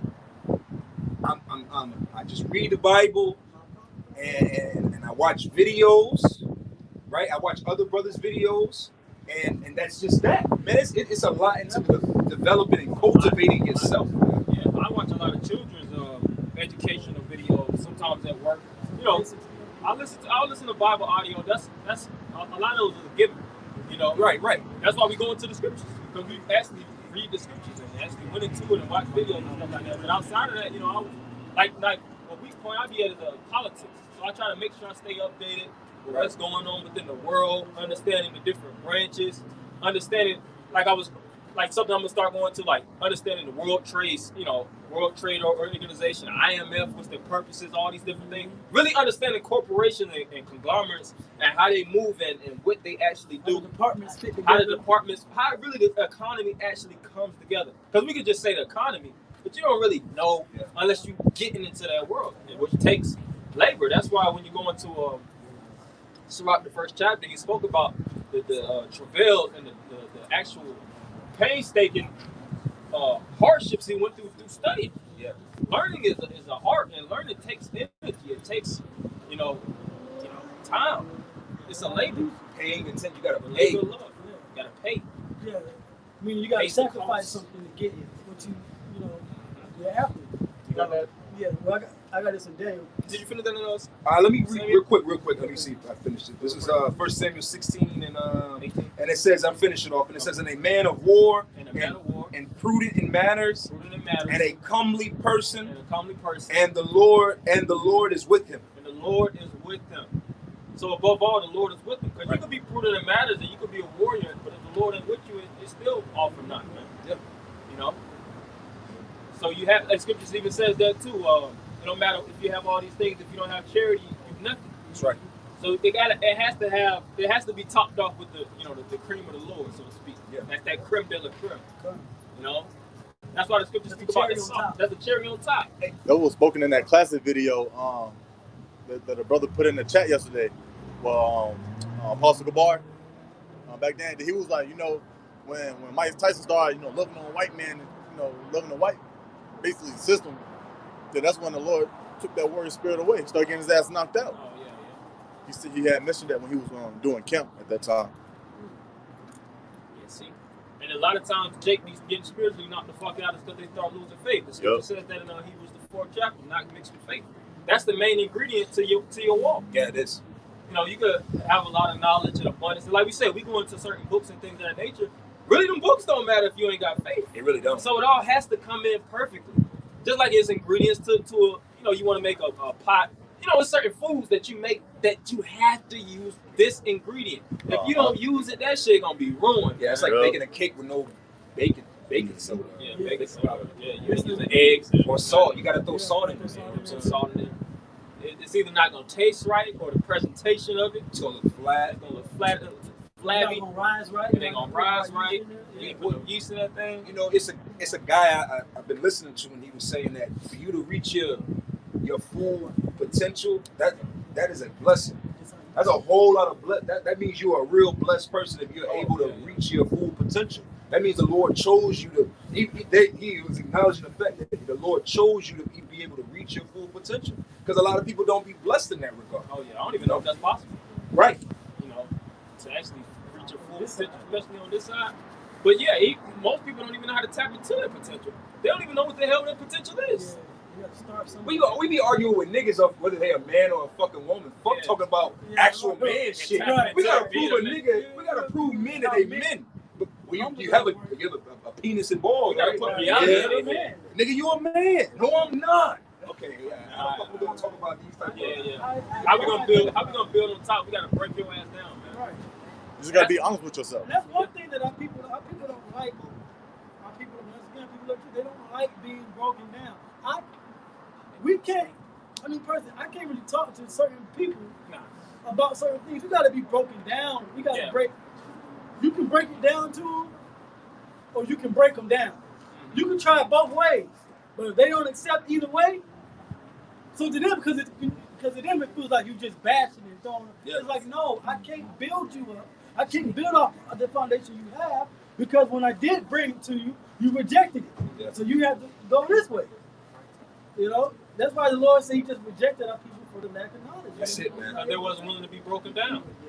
They wasn't willing to be broken down and being built up in the spirit of power. Yahweh Shemar Shah, be a nation full of kings and priests. God. So the Lord allowed the other nations to deal with them. But the nations broke them down and built them up and indoctrinated them.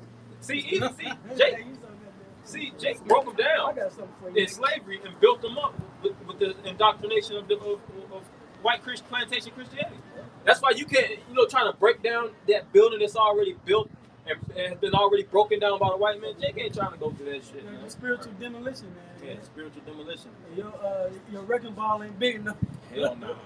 That's why it needs thermonuclear missile fire. And we not contracted for that. If you're a demolition man, and you don't be a demolition man just trying to find something to break down. You go off of what you contract. We ain't contracted to perform a nigga because it's impossible. You can't break it down any damn way. We're just finding our brothers. Yeah. That's all. All this is the ultimate finding. This is the ultimate find your family, man. Yeah, that's it. Everything outside of this, it doesn't even matter. That's why what we're speaking on in these fashions. See, we can speak about these things because the average nigga is not going to take the time to reach his full potential. Yeah. So we already know we're not talking to you. We're talking to our brothers that are watching this and like, hey, bro, come on, bro. We're encouraging our brother that might be weak, that don't know no better. So, man, wake up, bro. But to you niggas, man, fuck a nigga, because a nigga, it's too much work. Like how you said, it's like, man, that's like the Lord telling us to go over this with a hammer, and we gotta break this whole shit down, and then use some fucking Nissan pickup truck and then carry all the shit off somewhere. Right. We would be here for the next 100 years trying to remove this whole building with a hammer and a pickup truck, man. Hell nah. And this nigga ain't helping. And this nigga ain't even helping, man. Oh, why you breaking it down? He rebuilding. He rebuilding on top of that. Latent more iniquity. I'm gonna save these bricks. Like, no, the Lord said tear it down. Tear it down, man. Goddamn. Should the Lord say to the whole thing down? Nah, man. This is Daniel 1:3. And the king spake unto Ashpenaz, the master of his eunuchs, that he should bring certain of the children of Israel, and of the king's seed, and of the princes, children in whom was no blemish. So they were spotless when it came to the law and really the spirit of the Lord. They were so on point that they was in captivities running with the king and still on point. And Jake, man, 99.9% of the time, if you amongst people that's rich, you're gonna be like them. Or that power's gonna overpower you. That power's gonna overpower you. You're gonna be conformed to their ways. That's not an easy thing to do. You rolling with President Trump and his staff, and you ain't no Republican, and you ain't really down. Yeah, that's like rolling with the Bloods, and you ain't even gang like that. I'm just with them, I'm really trying to change these niggas. Like, nah, they changing your ass. Yeah. You gotta have a strong. That's why you have a shot. He was a special spirit. Joseph, he was a special spirit. Daniel, he was a special spirit. Who was the cupbearer? Was it Nehemiah? If I'm not mistaken. It was I think it was Nehemiah. Huh? Yeah. Who'd you say? No, he was the cupbearer. That's it. Yeah. But that's a tough decision. Yeah. Jake be selling out, man. Jake can sell out for less on this side. Hell yeah. Shit, they already doing. But that was being high esteemed at that particular time, and now they can sell out for damn Nathan's hot dog. Yeah. I was gonna go a little higher, but yeah. Lucy. Lucy. You know what he do there? First 48. Yeah, first 48. You slide that little Lucy to him, they calm down. They finna tell him a bag of Doritos and He could be some off. That nigga know he smoked Newport. He could be some off-ass cigarette. He don't even care, man. But this nigga is a menthol. This Russian shit. Illegal ass cigarette. Hell yeah. Motherfucker ain't got a label on it. Just say cigarette. God damn. It's a whole operation, man. Could have told his mama and his kid. I think Frank Lucas did that. Did he tell on everybody? Yeah, he did. He told on his fucking children. You tell on yourself, man. Henry Hill. Yeah, Henry Hill. Glorified smooches, man. Yep. That's that lack of integrity in this world, man. See, these men had integrity, and a lot of them were tortured to death, and still held the faith, man. That's the power that's the potential we got to be tapping into through the spirit, man. That's right, bro. Because we don't know when we in those situations how we gonna react. Especially with the book of Daniel telling that this is the time that has never been. Right. So like, he's like, bro, you gotta be. I gotta be a charged up Daniel or a charged up David or a charged up. You like Elder Pastor Malala say, what spirit is the Lord going to give us? What spirit are we going to have in that day to get through these times? Are you working? But that's what we say. Are you working towards? Are you standing up manfully? Are you making your vessel pure? Are you sacrificing for what the Lord is getting ready to give His men? Are you putting yourself in the position for the Lord to use you? Because King David said, "My cup runneth over." What was the cup? Oh yeah, it was him. He literally was the cup. So are you molding your cup? Are you molding that vessel? Are you becoming a vessel that, like you said, the Lord can pour His Spirit in and be like, yo, you know what? I can trust that man. He working. Yo, everybody else, they taking it, they doing it like this, but he's putting in the work. He's putting in the effort. He's tapping into something. He's putting in that overtime to trim and to build. So, you know what? You know what? Blessed be thee. I'm gonna give you 10 cities. Right. That's how that 10 cities came about. Are you working on your own character development? Yeah. You know? Oh, you dealt with 5. I'm gonna give you 5 more. Oh, you dealt with 3. 2. I'm gonna give you 2 more. Yeah. You know what I'm saying? Yeah, scripture said notify yourself. He's gonna be fair. Yeah, it was fair. And those men were so built up they could deal with 10 cities. But they've been dealing with themselves like economists because it's really your first house is yourself. You know, managing. First Timothy speak about that. If you can't rule your own house, how you gonna rule others? Yeah, like kings and stuff like that. The first thing they have to learn how to manage is themselves, man. And then they have tutors and things of that nature. They have a regiment, a schedule they go by. Then they get on a higher level where they're ruling over millions. You got it? It says, children in whom was no blemish. And this is flocky, but this right here is the training ground, man. You know, it's a few of us, you know, a few of us brothers, but this is the starter. This is the starter kit right there. You know, within yourself, and you have your family, and if you're feeling like you're overburdened by this, man, it's gonna get heavier, man. That's why you gotta really condition your mind for this. You know, you're gonna have these breakdown points, and you're gonna feel like things are getting, you know, the walls are closing in.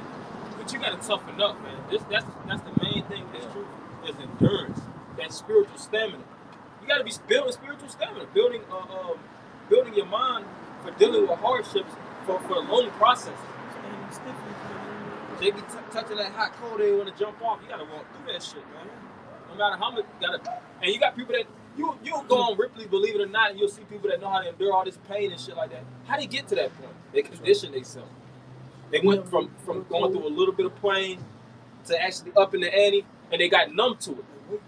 So it's the same thing. You have to, like weights. You know, when you first start working out, your arms and your back and everything hurt. Sore as shit. You be sore as shit. You don't even want to work out no more. But you get to that. That's the discipline. You break them ceilings and you start disciplining yourself, and they don't hurt as much. Limit breakers, man. Limit breakers. But then you start to crave it. Oh, yeah. Start craving. So this is Daniel 1:4. Yeah, breakthrough. Children in whom was no blemish, but well favored, and skillful in all wisdom, full of skill, in all wisdom, and cunning in knowledge. So you couldn't dupe them, you couldn't slide them. You speak about the sleight of the hand of the devil. How you gonna slide a man that's skillful in all wisdom? He knows the sleights. He knows the art of deception. And in order to be, one thing about wisdom is you gotta know deception, man. Yeah. As much as you know truth, you gotta know fraud. You gotta know all this shit. You gotta be wise. You gotta know when somebody, you know, when you become wise, and the scriptures speak about that wisdom of the reasoning of men, then you start to pick up what a person's intent. Mm-hmm. Like that's why Yahweh Shai was able to read the intentions of men. So you get on a level where it's like, I can tell by how you talking to me. I can tell what you're saying to me. I can tell by your tone. I can tell the way that you presented it to me that, bro, you're trying to deceive me in some way. You know? I can see your eye contact. I see everything. Bullshit. Yeah. You jobbing me, man. You know? That's why that Chinese emperor we were talking about, he said the basic way to rule over men is to don't tell them your likes. If you have men under you, they don't need to know what you like, what makes you mad, because people will use they'll use those things like, oh, well, Barzal like this, so I'm gonna show him everything he like, and I'll make sure to hide what he don't like. So you're being deceptive. So there's a certain, like you said, you gotta level up with how you deal with all angles. You gotta be able to read deception, like a wise serpent. You gotta know how to read deception. Even this week, I think it was either this week or last week, but I was watching. I don't know if I'm pretty sure you heard of the YouTube channel Underbelly. Mm-hmm. Yeah. With the different interviews where they have different prostitutes and the drug addicts. It's a good channel, to be honest. You know, Apostle always speaking about he be watching those homeless channels and stuff like that. So it kind of got me in that spirit of looking at different people's testimonies. And then I was watching them pimps. I watched like 3 or 4 of those pimps, and Bishop Dunn Magic Warren, he was on there. Yeah. But you know, I was looking at these pimps. I'm like, man, these niggas is manipulative as fuck. Yes. That's the first thing you're gonna get caught. It's like how they talk and what they say. They make it seem like, look, I'm for pushing you. This is our family. This ain't. But a lot of people, they get perverted by the shit that these niggas be saying. That's that slight of the mouth, man. Yes. So they're able to get from and then they be feeling them. A lot of people, they be praising them pimps on some of them be like, man, this nigga still is a fucking animal, and you people are praising this shit, man. Iceberg a lot of Slim, the book. That's like a well. Most people have read that book, man. Which one? Iceberg Slim. Pimp. He did in the 90s. He wrote it. I think it's the old one, Pimp. It's just called Pimp by Iceberg Slim. It's how he tells the stories, how he was dealing. Like these people, man. Their minds, like you'll say something, and their mind is so quick that they'll. I know exactly what I'm gonna say to you, so that you're gonna be messed up in the head a week later by these words. It's like, that's deception of a high level, man. And you know what? Sometimes it's good to look at stuff like that. Yes. Like, when I was watching them pimps. Am I trying to be an up and coming pimp in Atlanta? Hell no. Do I even like? I hate pimps. I don't even.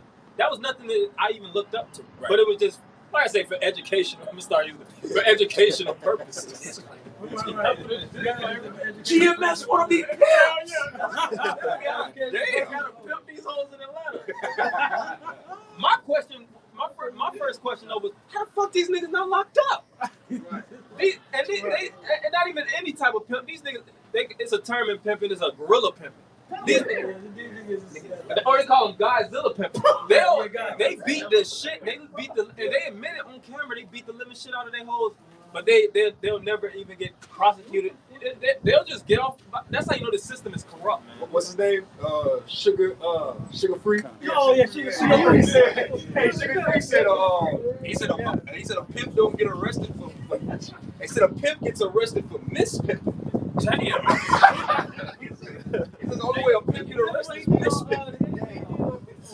Yeah, he said a pimp don't ever get arrested. A pimp get arrested. But going back to the initial point is the understanding like the reasonings of men. Yes. You gotta know that shit, man. You gotta know how certain people. Because a good reason why I actually even looked at it is knowing when motherfuckers trying to play me. Like I said earlier, it's individuals that know how to pimp other pimps, man. Yes. You be watching individuals like, man, this dude trying to play me out my fucking money, man. But you got individuals that have sympathy. Like you'll see the homeless. Man, you like, nigga, you just trying to play me. A homeless man came to me the other day, jumped right into the car. That's a spirit change. I'm just fucked up. Look, bro, I'm just as fucked up. I should be asking you for money, man. I be seeing that shit sometimes. I ain't got nothing for you. But they what? He's trying to play on my sympathy. He's trying to play me. Emotions. You know. But then he jumped right into the car. I'm at the IHOP. He at the IHOP parking lot, asking for money in the car. Like, nigga, if you don't cut on Uber Eats or something, and fucking start your delivery right here, make $10. Yeah. See, people get played from what? Emotion, positions of emotion. You gotta deal with logic in this world, which is really an attribute of wisdom. Hey, you want to? You gotta learn to be an asshole. Gotta learn to be an asshole. That's one of the most important. Learn to be an asshole. People always asking you for money and shit.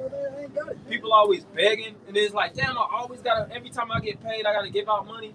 Fuck that shit, man. It's a such thing as tough love. If a person don't have it, hey, learn how to get it. Self-love. Like, look, I gotta bust my ass it feel like 7 days a week. I gotta work just to make ends meet. But it'd be an individual that ain't even been working all week asking you for something. Man, you better make a way. Shit, if you ain't made, hey, you might need to miss that meal then. Learn that lesson. Learn that damn lesson. You miss a couple meals then, nigga. But I'm just being real, you know. Starve. Hey, you got to starve in this world. You got to starve eventually if you ain't getting it. That's the scripture. Scripture says, when thou doest good, known to whom thou doest it, man. You gotta know who you're doing good to. You gotta, you know what I'm saying? Now amongst each other, we have that level of doing good amongst each other. But just anybody, nah, man. It's conditional. Love is conditional. The Most High's love for Israel was based off a covenant, a contract. It was conditional. Yeah, and of course we're not talking about brothers when we saying this, right? Because we already know what it comes with, and we ain't really talking about family for the most part. Yeah. It's how you deal with people. How you deal with people. you know, being a people's person can sometimes drag you to hell, man. You're trying to pay this man and make him feel good, and you got to make her feel good and make them feel good for you to have. When you got friends like that, you don't need those individuals in your world, man. Leeches. The only people you really care for like that is the women and the children. Yeah, Real shit. Because even that spirit of, like you said, if you in the truth and you don't know how to provide for yourself or step up, I mean, the Lord gonna cash you out. Yeah. Like that's what we talk about. It ain't about how we feel, because the Lord knows that we're men and we have emotions as well too. So we'll through us being how we are, you can sometimes be a crutch on a brother's weakness. Yeah. Like, oh brother, you know, we gonna help you out here, man. Sometimes you gotta hit that wall, man. That's it, man. That's how you learn. You know, I hit rock bottom. You know, that shit motivated me. Like, man, I ain't never going to this point again. That's a fact, man. Yeah. I mean, once you lose everything, you know. Like, fuck this I shit. ain't doing this shit no more. Like, man, if I gotta work 7 days, which of course you don't want to, and that's really wicked anyway, working that many guys. But I'm just saying, if I get to the point where I gotta bust my ass that much, I'm doing it, man. Because I'm not just gonna fall down, and I'm not gonna be a beggar. Scripture says that's a curse anyway. Death is better than. You say death is better. Yeah, just always asking people for money. Always, brother, can you do this for me? 2 days later, yeah, I know I asked for $100 the other day. You give me a ride, and you give me some chicken. That's what Vacuums. Yeah, Hey, you gotta make a way, man. Hey, when they say when there's a will, there's a way. There's so much opportunity. Even in Babylon, look, this is Babylon, this is America, but there's a lot of opportunity in this world, man. I'm not gonna play oblivious. Look, there's a lot of shit you can do to make money. Motherfuckers, if chicks online making 17, 18 grand a month, showing their ass, bro, you could probably make $100 a week. Right. Probably. Possibly. Yeah, that's what you mean. $100 a day, but that shit is like the equivalent of $10 nowadays. Yeah, real shit. If you ain't making that, you ain't doing shit. You ain't got no aspiration. You just fucking off, basically. But you got it. Okay. So it says, Daniel 1:4, children of whom was no blemish, but well favored and skillful in all wisdom and cunning and knowledge. Skillful in all wisdom and cunning and knowledge. And understanding science. Science. And so such. They was on a level, man, on all degrees. Mm-hmm. If they didn't work for that king or where they was at, you think they wouldn't have survived? They could make it. Those type of men could make it through any situation and scenario. They were built for it. The earth was really their turf. The earth was their turf. I think I heard somebody say that. They were like, man, you could drop me in the middle of fucking Singapore, man. And I'm gonna come. I'm gonna build Switzerland. That's what wisdom is. That's what happens. You get kidnapped. You get dropped in goddamn Thailand or something. Right. They might take our citizenship. Get the fuck out of America. You gotta know how to build. JB all fucked up. We be all on the way to South America or some shit. And one J, bro, man, what the fuck is wrong with you, man? That wasn't even your home, nigga. Like, I want to go back to Atlanta. Like, what? Mr. Atlanta. Oh, we got out there talking big boy shit, man. Right. And like I said, hey, do we know if we built for that through the Spirit? Hey, we haven't been tested in those situations. But we building. Through the Spirit, we're building. We're tapping into it. It's like we're trying. At least we're fucking trying. At least we're trying. Keep going. It says, fighting chance. And understanding science and such as had ability in them. Ability, so they were able. Keep going. To stand in the king's palace, and whom they might teach the learning and the tongue of the Chaldeans. If I may say, that's what we're reading and say they got built up like this for 3 years. But that's what we're aspiring to be. We're aspiring to be able to stand in the midst of kings. Yep. See, how are you gonna be a king? You can't stand in the midst of kings.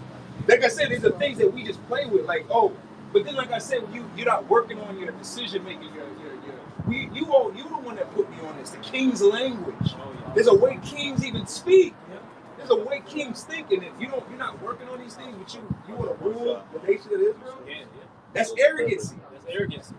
Hey, even like I was thinking about this nigga, which we finna close, but yeah, I brought out this point. The same nigga Don Man one. He was like, see, as a pimp, you gotta know how to be a pimp. I don't even cuss. I don't even litter. I don't even litter. But you know what? As a nigga, but I was thinking, you know what? To be honest, as a truth, in the truth though, you gotta be on a certain level like that though. It's certain things where it's just like, I ain't saying don't cuss, don't do that. There's certain things where you like, look, I hold myself to a certain standard. That's what distinguishes you from the That's what distinguishes you holding yourself to a certain standard. You don't do certain things that the commoners do. That's what makes it all right. Like I know he's into something different. That's why it tells you in Wisdom of Solomon how they basically cut from a different cloth. Yeah. Roughly paraphrasing, I forget how it's called. My rib be rebuking me from eating chicken wings. He be like, man, level up, man. I'm like, man, you right. But it's certain little things. You be like, man, I be feeling low in the chicken wing spot and shit. Like, man, I ain't going in this field. I ain't going in this spot no more. You just getting delivered to the house. I ain't about to be in fucking American Deli with But you know what? It taps into you to do better. You know, the notion of, I just say the conclusion of it is just level up to the spirit of power. How much fight to level up. You know, because it just helps you as a man, as an individual, as a brother. It helps you actually grow other men up. Yep. You know, to actually seeing the value of doing, because we wasn't taught these values, and you don't see the value of certain shit. Like, what's the value of eating like this? What's the value of drinking like living like this? It has a certain vibration to it. That's why all those things that the men of the Lord endear you. What's the value of those men knowing how to be able to speak to kings and things of that nature? And that's what some people look at, but it has value to it. It's important, man. Real. That's it. Okay. Proverbs 22 and 29. Seest thou a man diligent in his business? He shall stand before kings. He shall not stand before mean men. And this is the business of the Lord. The word mean goes into insignificant or average. Average commoners. Obscure men. Yeah, obscure men. You say the man is diligent in his business and consistent, the Lord is going to level you up by and by. And you got to believe that. You got to want that. You got to want that. Shit. You don't want to just be a impoverished Jake, man. Because we better than, we're not even like these niggas, man. We don't belong with these niggas. And it ain't like we belong with Esau, and we ain't trying to sit in the house of the Democrats and run for Senate and shit like that, president. We trying to be in the kingdom. Well, we don't fit in with them on Esau because we fit in above this world. Above this world. Because our wisdom is from above. Our wisdom is from above, not from beneath. You know, so that's it. So we're gonna end by giving all praise, honor, and glory unto Yahweh, Ba'Shem, Yahushua, Ba'Shem, Rakakwadash. double honor to the apostle of this great millstone. Shalom, Michael. Shalom.